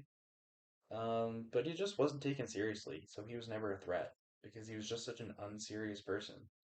And exact same thing happens in Heroes vs. Villains, which is why it is so interesting. In South Pacific, when he comes in, Borderline starts a cult and takes that alliance to the end and almost wins. Yeah, it's definitely a big switch up from Heroes versus Villains because you see him play this weirdly like dominant social game almost. Yeah. Like in a very unique way, he finds power in a social game that seemingly is irreplaceable. Like I don't know how someone could do the same thing he does again and Yeah. it works. Yeah, and he would have won if he owned up to the game that he played at Final Tribal Council. He has to stick to that honor and integrity mantra, which is what makes him such an interesting villain. He is the biggest example on Survivor of a villain who thinks that they're the hero. And I think that is part of what makes him so fascinating. The fact that he calls himself the Dragon Slayer is what makes him so fascinating. And I'm excited to see like a Silver Fox version of Coach coming into season 50 with all the eccentricities that he still has, but he has a family now. You know, like he's got something to play for. Like I really wonder if he's going to take this season by the horns and like play an unexpected game like he did on South Pacific, or if South Pacific was his last chance to really do that. I also think what could make this season very interesting for Coach is the fact that he might not even be the most eccentric personality on here. He probably is. He probably is, but imagine a world where him and Q end Yeah. up on a tribe to start and we just get to see the eccentric off. I mean, you can compare him with Q. You can compare him to like I mean, Q was the list, but that's Christian, arguably. Like Christian is extremely likable, but he is eccentric. You yes, have to admit. but in a We'll very talk different about way. it. I more meant the fact that we could see a world where Q and Coach Yeah. go at it, Dominate the game. not for being necessarily the best players, but just being the most oddball players. Coach, Q, Angelina, final three. Oh my god. Angelina wins that, but like, No, no. Q wins that. Q wins that for sure. well, maybe we'll see. Yeah, no, that'll never happen. But in a world where that does happen, that would be the best ending. Yeah, totally. We just end Survivor there. That's it. All right. Um, That'll bring us to Aubrey, Aubrey. who kind of unfortunately goes the wrong way in all of her seasons. It starts off hot. Game Changers goes fairly well. Edge of Extinction. Ugh. I don't think there's much more to say about Aubrey than just that. I mean, I definitely think we can get into a little bit of how Game Changers, the strategy evolution that comes into Edge of Extinction, doesn't exist. Yeah. She has failed to change her game and has maintained this status of an amazing social threat. This incredible like hawker just hasn't changed. Unfortunately, it like doesn't really translate to her social game though. It translates to her confessionals. She's known as a fantastic confessionalist, but she loses the game in her first run because she doesn't form the social bonds that Michelle does. Yeah, and then it doesn't really change game changers. It gets a little different. Yeah. Situations help, but eventually, Edge of Extinction, look what happens. Doesn't build the strong connections early. Doesn't manage to claw her way out of the bottom. She isn't really able to win challenges for her tribe on her own. There's not enough on her tribe to do so. She kind of just gets picked off. Yeah. The only thing I really have to say about her is I think that her steady decline in terms of placement really puts her in coming into the season with a smaller target than she has had since her first season. And that's something that like I think she has the strategic mind to work with. It's just a matter of has she learned from her first few games to like, play more into the social aspect. And I definitely think the social connections be a big difference maker. Yeah. If she can find that group, if she can avoid starting in the bottom, you could see a very real world where she goes far.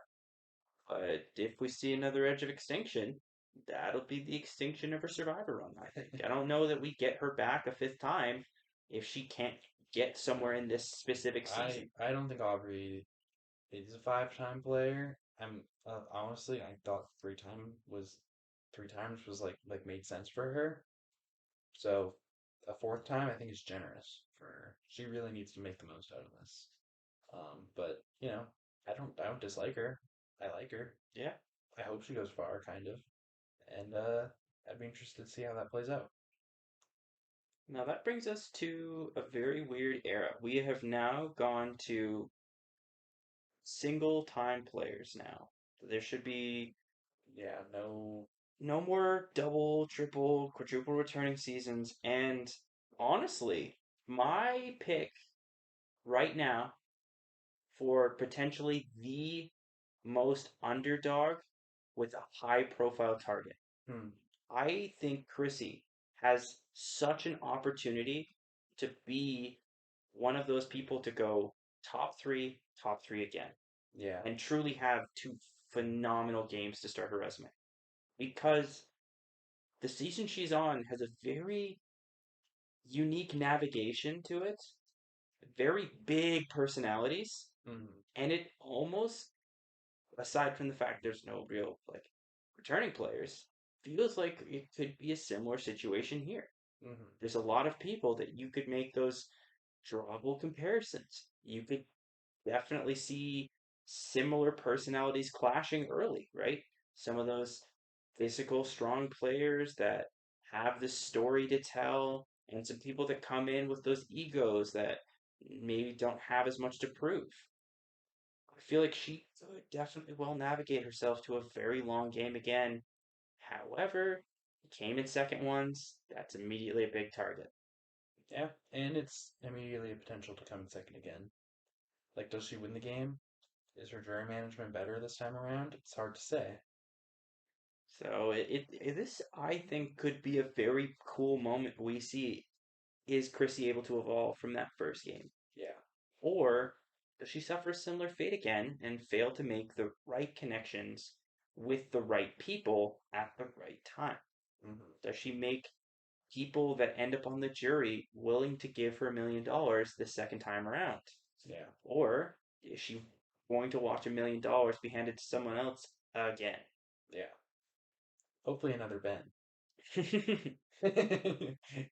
I mean, if we're at Heroes and Hustlers players, No, I mean, that would be funny, but look, I mean, we got Benjamin Which Wade. yeah. There we go.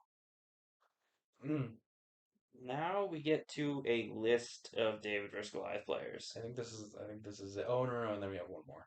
Then we have the player to talk about at the end. Okay. Well, Let's start let's start with Christian because he goes row seven, earliest. and He's my favorite. Like he's my like if I could guarantee that anyone were on 50, I would have picked Christian. He's definitely up there for me, and he's just one of the best, man. Yeah. He's just a personality that is so interesting how people can hate him. I truly would love to just sit down with people that just don't like this guy and ask how it is that exists. But that's the thing. It's like it's not common. I know. Almost everyone loves Christian. And usually, a lot of times with Survivor players, they're universally loved. You have like a Rick Devens, who's loved, absolutely adored by the casual fans. Super fans, generally, can be pretty controversial. Christian, not the case. Ask a casual fan, what do you think of Christian? Not only will they remember him, no matter how long it's been since they've seen David versus Goliath, they'll say they might not remember much about him, but they'll remember that they loved him. And super fans will say that Christian dude was fucking awesome, and I'm so excited to see him again on 50. Yeah, I mean, the way he navigated social strategy, realizing that after the merge, he got swapped into the bottom, found a way to end up as on top as he could get, Yeah, found a way to just seemingly be liked by everyone, and unfortunately, partly being his own downfall. no, he goes in. He's the nerd. I think he thinks that like I need to be liked by as many people as possible if I'm gonna make it far into this game. People are gonna underestimate me because I'm the kind of scrawny, nerdy guy. But if people like me enough, I could win this thing. And people like him too much Yeah, he to the does it too well. to the point where everyone just goes, "Hey, we all like this guy too much. He'll kick any of our asses at Final Three. We need to take him out." I mean, it's the ultimate David becoming Goliath story. Yeah. Obviously, Nick becomes king, right? But you know, Christian is by far the highlight of the season, and it's a phenomenal season. So, I mean, I just want to hear him yap about robots at another challenge again. I want to see him. I want to see how he talks about some of these players, like Q and Coach, like some of these more eccentric personalities. Seeing Christian give his opinions on them in a confessional is pretty much all I want out of this season. Honestly, I want to see his new brochachas. I want to see what kind of alliance he ends up in this time. Yeah, no, could he go for an alliance with like Joe and Kyle and Ozzy, Brochacha's 2.0? Or maybe we see a world where he goes the exact opposite. Maybe he Aubrey, plays, Charlie. yeah, some of those strategic players that kind of feel more like him, that kind of resemble his game and how he played. And then he puts up these strategic shields, plays his social game the way that he obviously knows how. Like he could win this. Like he Oh really yeah, could. He's going in with a big target for sure, as like probably one of the bigger targets for a one-time player. But you could absolutely win this. oh yeah, 100%. I feel like if we're putting names on the table, he's up there. Yeah, for sure. Do we talk about Angelina? Let's go for it. Yeah, I she is a player. I see I see a very underrated um, potential for Angelina coming into this season. You'll have to speak more to it than I will. I'm not gonna say I'm one of the haters, but I'm gonna say I don't see like if I had to pick my like why was she invited back pick, this might be up there. She had some iconic moments. She had some incredible gameplay moments. But at the same time, she is in a weird situation that like I almost feel like a lot of circumstances played favor to her getting as far as she did. That maybe weren't her choice, maybe weren't her ability more so than just But people realizing she wasn't going to beat them. but I think we don't realize that she's probably coming into this season with a jacket. Yeah, I still think that's the And like funniest thing is that that's the thing she's always going to be remembered for no matter what is a stupid look, jacket. Angelina with a jacket, unstoppable. Hmm. Okay? And look, like there have been some Survivor players who let's look at Brandon Nolan from season 45, right? Couldn't get up that ladder. There are Survivor players like that. Can't climb a ladder. Angelina, no problem. 100-foot ladder, climbing.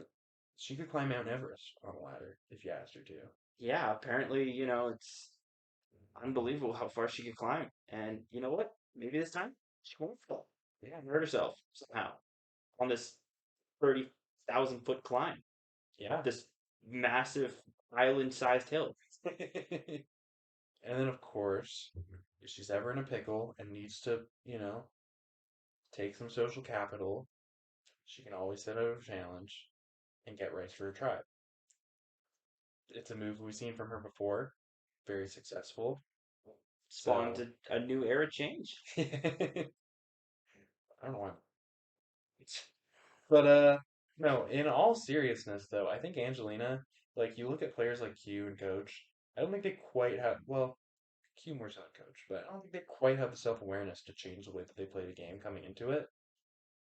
Angelina is like, in a similar boat on her first season, but has this air to her like I could see her kind of self-reflecting through the season.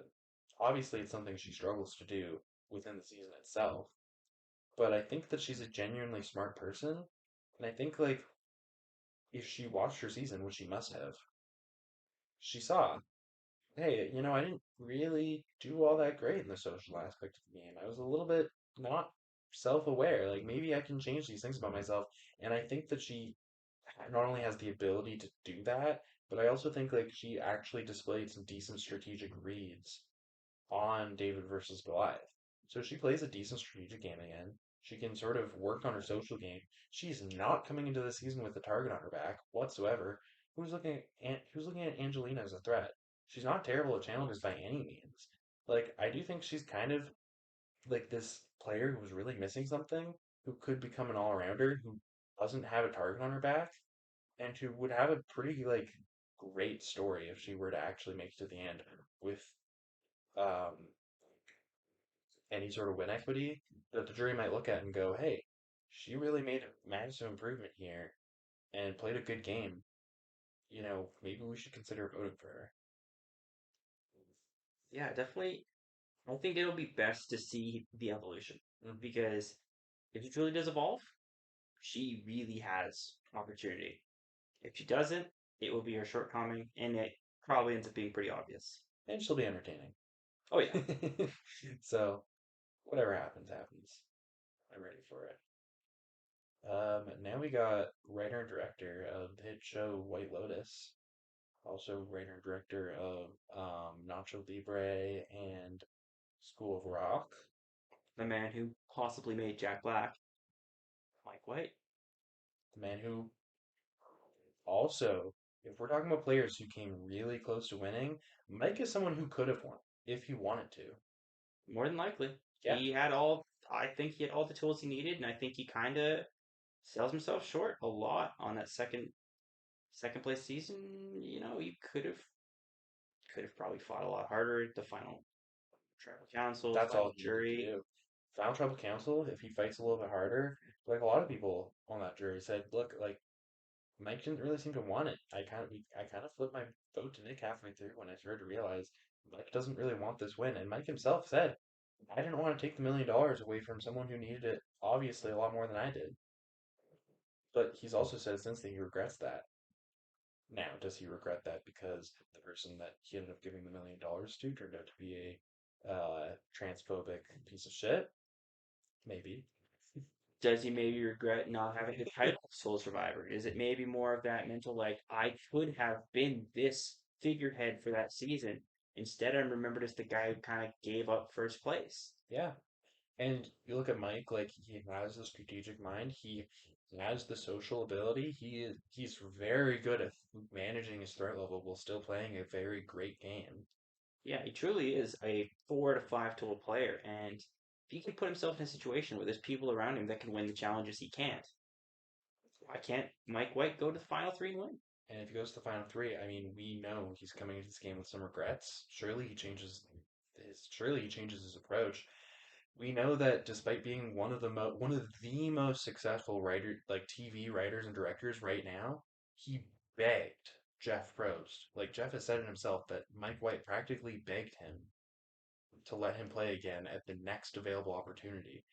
This is a man who wants to play more than anything, who will absolutely make the most of his second chances if he has anything to say about it, and he has the tools to make it work.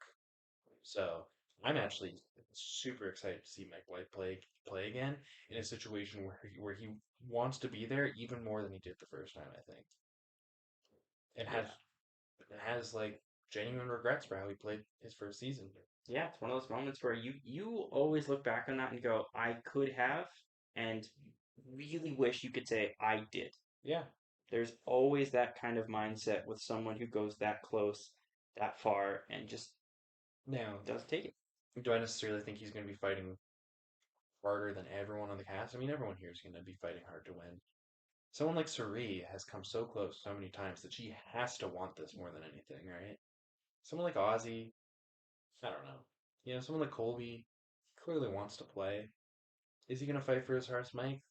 I don't think so. I think Mike is going to be one of the harder fighters this season. I think he's going to play to win, to the extent that everyone is, but maybe even a little bit more. And I think, given the skills that he has, he's a serious contender. Absolutely, yeah. And then we get to the final person. And this is a topic that will probably end up being a whole other episode for this podcast. Rick Devens, the weatherman, is back on Survivor. Now, I'm happy. a reason I say this could end up being a whole other episode, there is obviously a world Jeff Probst is retired soon, Mm-hmm. where he has to step away the game or take that step himself. And Rick Devens is one of the best Survivor personalities at every facet of the game possible. Yeah. He has some of the best segments that season in Confessionals with his Weatherman segments, where he does these funny little chats. He can be very serious. He's very raw and emotional at points. Very good social player, makes good connections, finds his way into a situation where he kind of gets voted out early, and with the twist of the season, finds himself back in the mix and makes a very good use of that second opportunity to the point where immunity challenge after immunity challenge after immunity challenge, it's his life on the line, and until he fails, he Yeah. is considered the guy to beat. And also idol after idol after idol. It's interesting because we've seen a lot of players make it to the end by just winning immunity challenges. We've seen a lot of players make it to the end by just finding immunity idols, right? Rick Devens really has the most kind of even combination of the two, where he found idols and won immunity challenges. Like, I mean, you see a player like Ben kind of did a little bit of both as well, but mostly found idols, Mm-hmm. right? Or Mike Holloway, who, found an idol or two, I think, but mostly won immunity challenges. Rick Devens really has skills in both of those areas. Socially, he's very likable. Clearly, he struggles to some extent, Yeah. given he goes home early. He isn't able to manage his threat level coming out of the edge of extinction. There's some things to criticize about his game for sure. Do I think he's a serious contender to win this season? I think it's tough to say. I don't know, but I think he's going to be entertaining no matter what he does. So I'm excited to see him play again. Yeah, and at the end of the day, win or lose, the thing we need most is Survivor weather.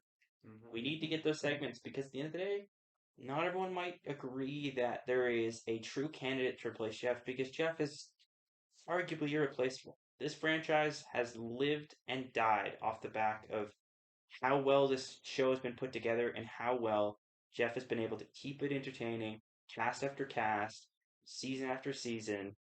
Yeah. And I hope, as a fan of the game, we can find someone to truly honor how good he was as a host. My pick right now, if I had to take one today, would be Rick Devens. I know there might be people that are bigger Survivor pedigrees. You could argue, Boston Rob. You could hear an argument for a Parvati or a Sari or an Aussies, people that have been around the game for forever, maybe Amber, right? Like all of these big players. Mm-hmm. Rick doesn't have that legacy of 4 or 5 seasons, multiple arguable winning games, and or a win or two in there.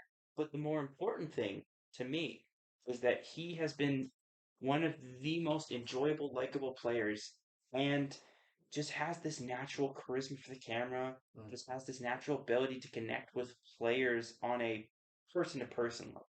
Maybe not the social level to win a game. He can truly, at a level where you, as a person, like this guy. Yeah, I mean, when Jeff started his own podcast during the season 45, he picked Rick Devens as his first host. Could have picked anyone, really. He picks Rick Devens. Uh, Something I mentioned to Connor a little bit ago. Survivor 41 was originally supposed to look a lot different. There was kind of an idea of a fire token, fleshing that concept out more, sort of theme. Jeff considered Rick Devens as like a sort of almost co-host, being like this vendor for the shop that you would use your fire tokens at. Clearly, Boston, or fucking clearly, Jeff loves Rick Devens, especially as like a host, right?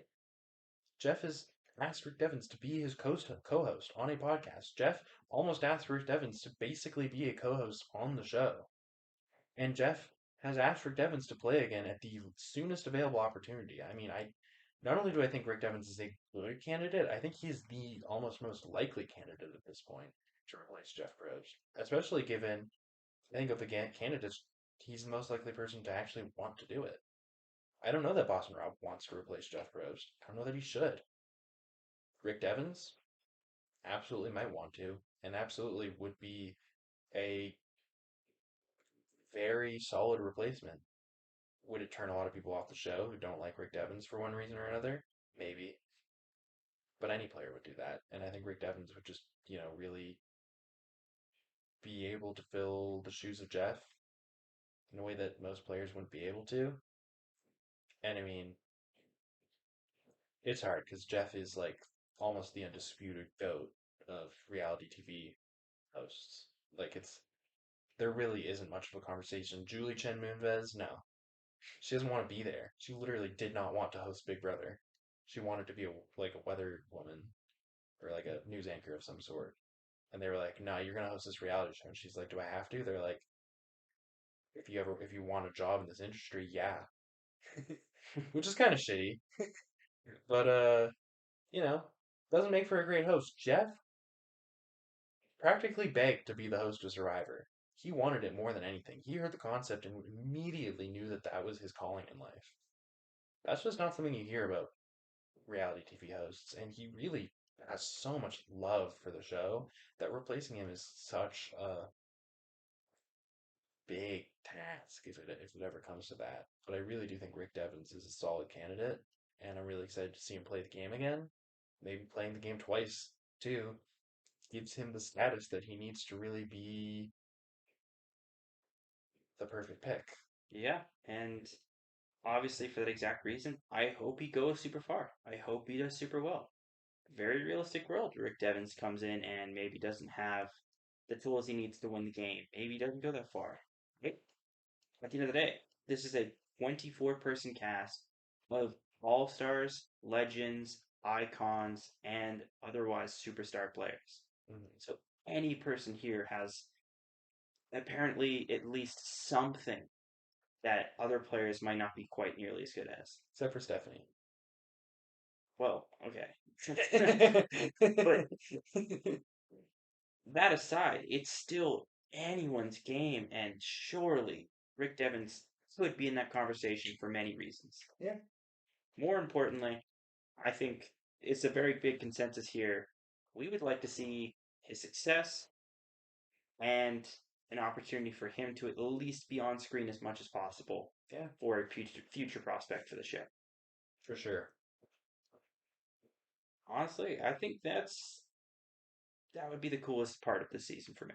I Mhm. know there's bigger moments, sure. There's cooler specs, sure. But I'm fine for Rick Devens.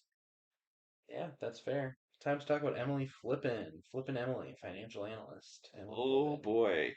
Yeah, We have very different, well, not yeah, we very do. different, but somewhat different opinions on Emily. Do you like her? You think she's fun? You think she's a good player? Strategically, what do you think? So Emily obviously starts off Survivor 45 as not a good player by any means. Yeah, no I, denying that. I mean, I don't think she has like a terrible mind for the game from a strategic aspect, but her social game is just terrible, right? Her physical game isn't really anything to be impressed by either. But she does get coached by Caleb. That does actually genuinely seem to affect her game going forward, where she's able to form like I mean she has Caleb to lean on obviously, but even in a swap she's able to form a genuine bond with Drew and Austin to where they actually want to work with her. These are two people. Did Caleb help her form those bonds? No, he gave her the tools necessary to do so. So she really did learn from him to some extent. I think she'll. I think she's learned probably even more having watched her season. But she's one of the players who's really grown the most as a person. And when you grow as a person, inherently you grow as a player. She's smart. Her entire job is analyzing, right? Sure, people aren't stocks, as she learned. But being able to do that analysis is still useful on the show, and if she can play a better social game, if she's not really going in with a massive target, if she, I mean, I think it's a long shot to say that she could win, but I certainly think the potential is there. And do you think she's, by the end of season 45, a decent player? Not a great one, but a decent player. Um, and as far as the character goes, she's annoying. She doesn't really ever not. She doesn't really ever not annoying. But at least by the end of the game, I find her annoying in a almost endearing way, where she's, kind of a shit disturber, but it's kind of fun. It's not like episode one Emily, where it's like, "Will you shut up?" Right? It's episode, you know, 11 Emily, where it's like, you know what? Yeah, fucking, be a little bit annoying. That's cool. Sometimes we want that on Survivor. Um, but she cools down on it enough that I think she winds up being an entertaining player. And I think that her growth arc is actually genuinely pretty like touching in a way. I guess because there are certainly aspects of my personality that everyone's not going to find likable. Kind of learning to have a little bit more self awareness, learning to be a little bit more personable. I think that's something that is pretty powerful. And I love her moment when she gets her letter from home and shows a little bit of emotion and you know there's just a lot of complexity to Emily that not a lot of Survivor players have. Would I have preferred to see someone like Andy who plays a similar role, but potentially plays it a little bit better? Yeah, I think they play a slightly different role, to be fair. But yeah, I would have preferred to see Andy on this cast. It sucks that he almost was and then for some reason isn't. But I think Emily's a great choice, and I think she's going to be more entertaining this time than she was last time. You have more promise for her than I do because I see her evolving her game and being a better player this time. Hmm. But the thing that made Emily so characteristically important for the season was that she at first struggled so tremendously, keeping her mouth shut and learning when not to be Emily and to be this survivor player, Emily. Whereas this time, I see her likely going, okay, I've analyzed it. I'm going to come in as survivor player Emily. And I think that's going to be boring. I mean, you need to see like the potential for Emily in the confessionals because she doesn't have to hold back in the confessionals. True, but are we going to see a bunch of confessionals that are going to be those fun ones, or will she have evolved? I hope the answer is no, but I expect I her to evolve her game and oh, maybe be a different confessionalist too. I mean, I think she'll evolve her game to a good extent, but I've seen her on recent things like Rob has a podcast where she's not afraid to, you know, tell it like it is. She's blunt, and she will never not be blunt. And I think she's going to be blunt in her confessionals, maybe even more so this time around, because she doesn't have to prove that she's grown as a player. We've seen that already, you know? So she can be as blunt as Emily as she wants to be in the confessionals, and then she can be as, you know, and then she can take as much from Caleb as she, as she wants in terms of the actual game. And I think that could make for an incredibly entertaining player. But obviously, there's also the option where she's just kind of boring, or the option where she doesn't evolve her game enough and she gets sent home early. Either way, I don't think she's gonna be like, ugh, get her off my screen. But I think she has at least some potential to be a great character again. Yeah, I also just would have preferred Caleb if we're staring down the barrel of that gun. I think Yeah, it'd have been more fun, but at the same time, he would have been a less fun character. Yeah, He'd have been a better player, I think. yeah, for sure. But we'll save that for another season. Hopefully. Hopefully, one where we don't run into such a winner. Yeah. The other winner from this 24-person cast, where we get again a weirdly just two, Yeah. but she comes in with, to some extent, arguably the better winning game. Some extent, arguably the worst winning game. That's a very good conversation, a can of worms we can open up on a different episode. Yeah. But for now, well, we're looking at her perspective of it. Look, I'll just say I have D ranked above Kyle, not confidently.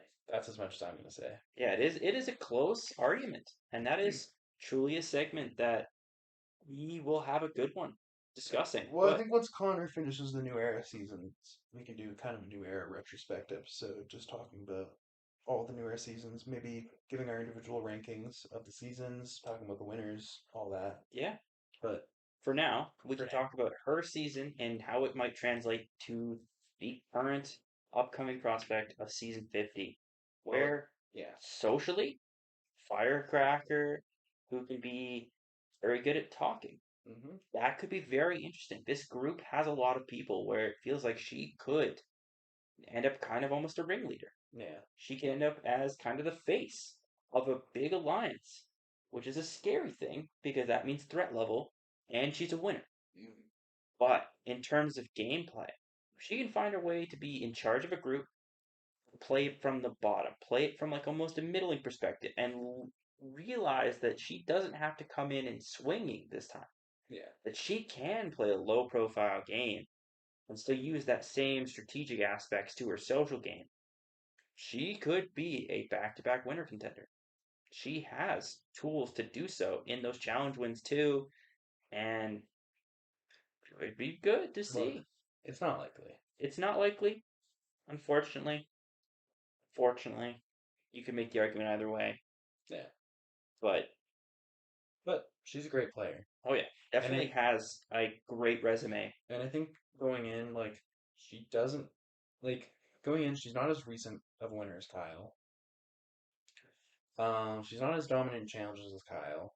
She doesn't have any sort of ally coming into this game like Kyle has two, right? Like Emily's from her season, they weren't really allies. They worked They together were a little kind of bit, the opposite of allies but by the end of the season. yeah, I mean, ultimately, Dee takes Emily out in a big move.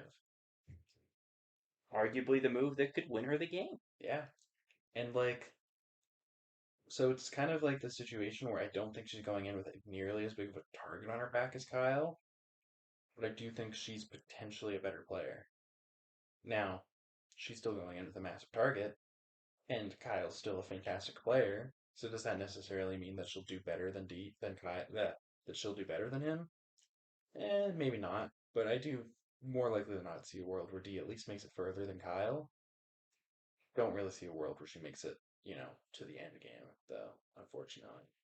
It would be a steep road. It would be a tough challenge, and obviously in a season where there's so few winners, it does truly isolate her, especially her Well, and Kyle, and if as really big targets. and if Kyle goes, she kind of has the opposite condition for than Camilla in terms of making it far. If her and Camilla somehow both make the merge, they kind of need to work together to some extent, and they need to be, but they need to keep that on the down low at the same time. I don't know how they're going to manage to do that, but I mean, Kyle's proven he can do it, but can D? Candy. I don't know.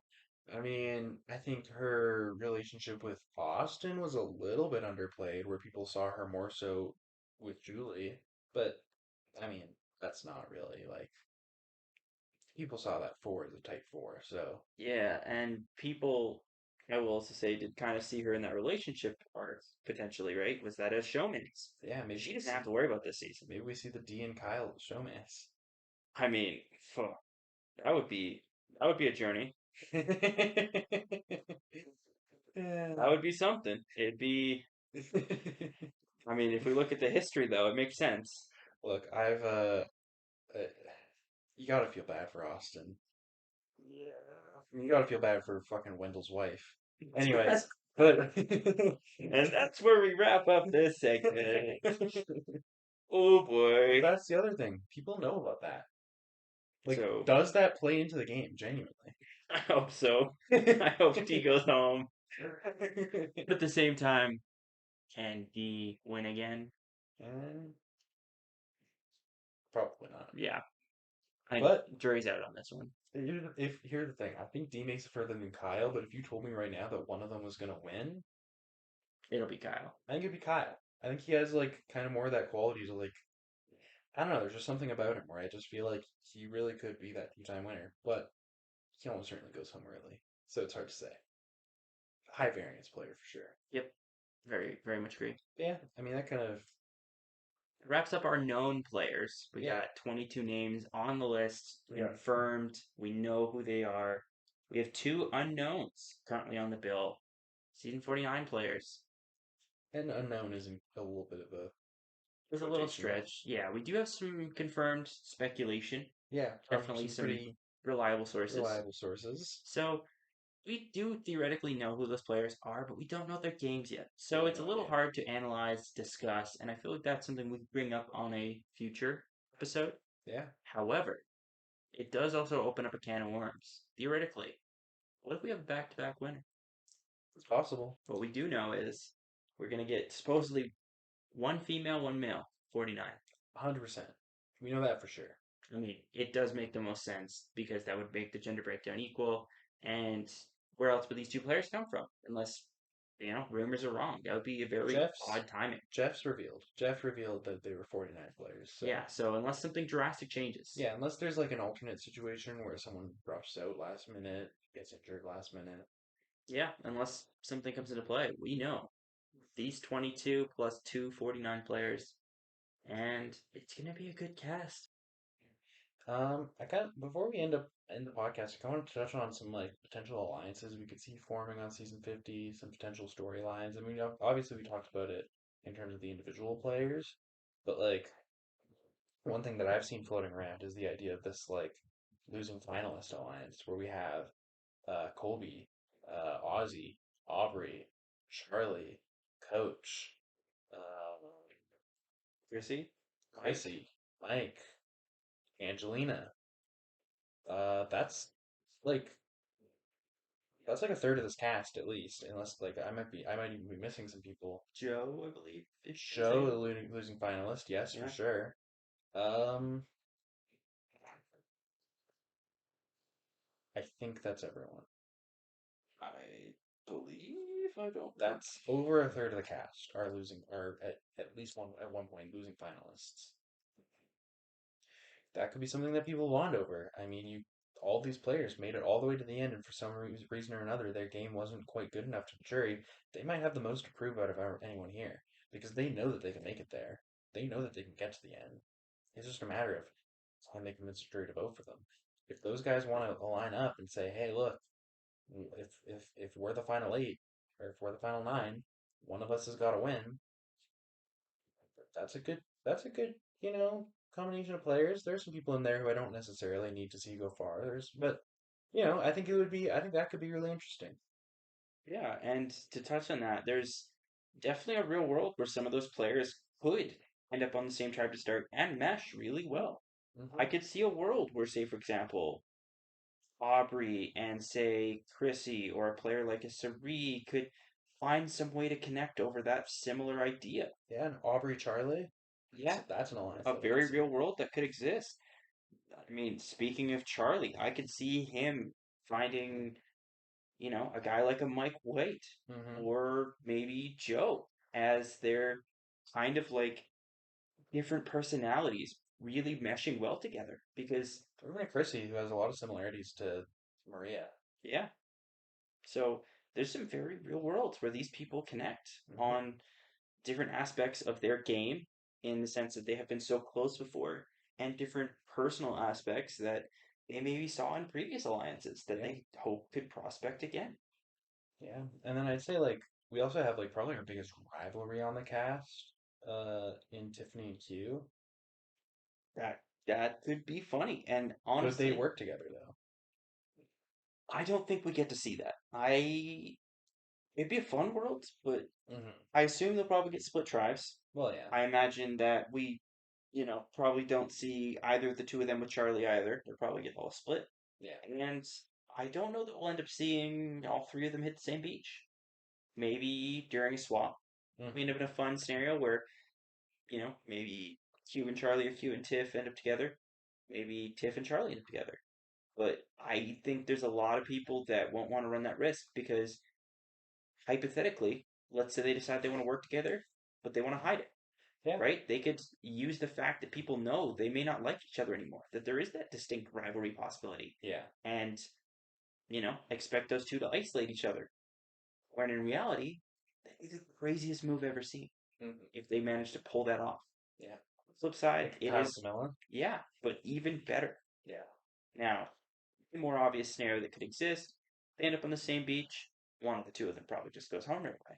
It's probably whoever builds better alliances. Ooh, it should be Tiffany. It would probably be Tiffany. So I would love to see a world where somehow Tiffany can use that part of her game and go, look, obviously I can build better relationships. I can just get rid of Q. But what if I work with Q Yeah. again? At the same time, Tiffany getting the last laugh against you would be a great moment for her story, considering Q ultimately ends up outlasting her on season 46. Yeah. And somewhat at his own hands, he at least plays a role in that elimination process. So Yeah. it would be kind of that revenge arc that Tiffany does briefly mention wanting to have. She could also do the same thing with Charlie, as, Charlie and Maria were really the drivers behind Tiffany's elimination season Yeah. 46. So does she get to take that final swing at Charlie? Or maybe she puts that aside and goes, look, I know who you are. You are Mm-hmm. the closest connection I have in this game. Let's do it. Yeah, people still wouldn't really expect it, but they do have some sort of a connection to build off of. Yeah. And it would be a very interesting social move. Hmm. Yeah, I think Tiffany has a lot of options going into this game. I think she could work with pretty much anyone, and I think nobody's gonna say no to working with Tiffany, right? So like, nobody's gonna be like, too much of a threat, not useful enough, because she's neither of those things. Yeah, she's proven to be competent at a fairly good level for challenges and competent at a very good level for social strategy, Yeah. social game, pushing the needle when it comes to making those decisions votes. Hmm. So, Yeah, and she's not a big threat either. She's coming into this game with the lowest like placement out of any one-time player, at least. yeah, especially if you want to look at the new gen, like there isn't a significant like decrease for a lot of those players. They're all fairly high up in that same tier of like Yeah, I mean, went far and then Tiffany. you have Tiffany at 8, Emily at 7, right? So like, there's a little bit of a bridge there, but Yeah, but at the same time, Emily had a very different game where you can look at her as a much bigger threat. I think yeah, this will be a very interesting season. people have some gripes with this cast. Personally, I think it's a great cast, and I get more excited about it the more I talk about it. So Yeah, honestly, yeah, we could have had this player or that player, but then we would sacrifice this opportunity or yeah. that opportunity. Now, would I knock out Stephanie and Jonathan and maybe even an Aussie for like a ton of players? Yeah, but But at the same time, this might be their only chance. yeah, no, there are Aussie. Probably not Jonathan's only chance. There are True, definitely but Jonathan fans, though. There are definitely Aussie fans, though. yeah, The Stephanie fandom's kind of dead. I will say young me was a very big Aussie guy. Yeah, I was before I actually understood Survivor as a whole, and I was like, oh, this guy does seem to be really good at the most like viewer safe part of the game. yeah, it's exciting, right? Like, It's that very quick competition edge that everyone can be excited for. However, the broader perspective of Survivor, the older, more mature fan in me goes, Ozzy is too one dimensional to be that enjoyable player. yeah, So yeah, maybe we could swap him out and maybe we could have a more entertaining player as a whole. hmm, for sure. That's what I would like. But at the end of the day, I'm at least interested to see what Ozzy brings into the game. I'm at least kind of interested to see what Jonathan brings to the game. And while I'm not really interested at all to see what Stephanie brings into the game, if that's one player at 24 that I'm not interested in at all, I'm pretty happy. I can't complain too much, really. Yeah, and I'm in the same boat with you. I truly just why the fuck did we bring back Emily? But hey, that is not the end of the world. Okay. There's just one player that I go, you know what? I maybe wouldn't have picked them. There's 1,000 more that say the exact same thing, and 1,000 more that say, I'm silly, I'm crazy, Emily's gonna be great. And I will probably be wrong. She will probably be a great asset to this cast. See, that's the thing about me though, is I'm not gonna be wrong. There's no way Stephanie's when Stephanie wins the season, it's like the most like dominant, crazy, like entertaining win ever. Like I'll be eating my words. I know this, but like, Dude, it's gonna be one of those things that we will look back on this moment until the end of our lives and we go, where the fuck were you thinking? Where was your head at? no, because I'm never gonna be like, why did I think that? Because I'm gonna be like, how did that happen? How did I end up being wrong? Like, like I mean, I'll look back and I'll admit that I was wrong if Stephanie is super entertaining, but I will not be like, why the fuck did I think she wouldn't be? Because there's every reason to think that Stephanie is going to be the worst player on this cast, really. And I have every reason to believe that Emily is arguably second in my brain. We'll see. I'm, I think we're both gonna be wrong. Honestly, they probably both end up middling players, and that's fine by me. yeah, but I'm yeah. I mean, well, I'm excited to podcast season 50. We have 49 to get through first. We'll Yep. learn a lot about Rizzo. We'll learn a lot about Savannah. And of course, the other 16 players who matter as well. Assuming that they're not as the confirmed 50 members, yeah, they will be very entertaining watches, and maybe they come back another season. Yeah. Maybe they build themselves a legacy that we can look back on and truly, 5, 10 years from now, if we're still making this show, we can talk about it. Hmm. But for now, retrospect on season 48 and our thoughts for 50, I say it's pretty good to close. Yeah, no, I think that kind of covers everything. But probably our next episode, probably be talking about the new Air Etched as a whole once Connor gets that finished because he has 3 seasons to go. Yeah, and it'll be good to break down. I think definitely be interesting to go over better winners, better seasons, twists we don't like, twists we do like, things that we would like to see brought back, and things we'd like to see more of. Especially since coming out of 50, we're going into 51. That could be a big change for the show. Yeah, So, there's definitely a precedent that every time there's a major season, some changes occur. After all, we saw, first about dozen seasons, no advantages. All of a sudden, hidden idols. Then we started to see these different kinds of aspects of the game played. Eventually, we get into an era where items and advantages and immunity, like idols, are a dozen, right? They're everywhere. And now we're in a new era where the game has evolved again. Crunch time, limited supplies, very different forced gameplay. yeah.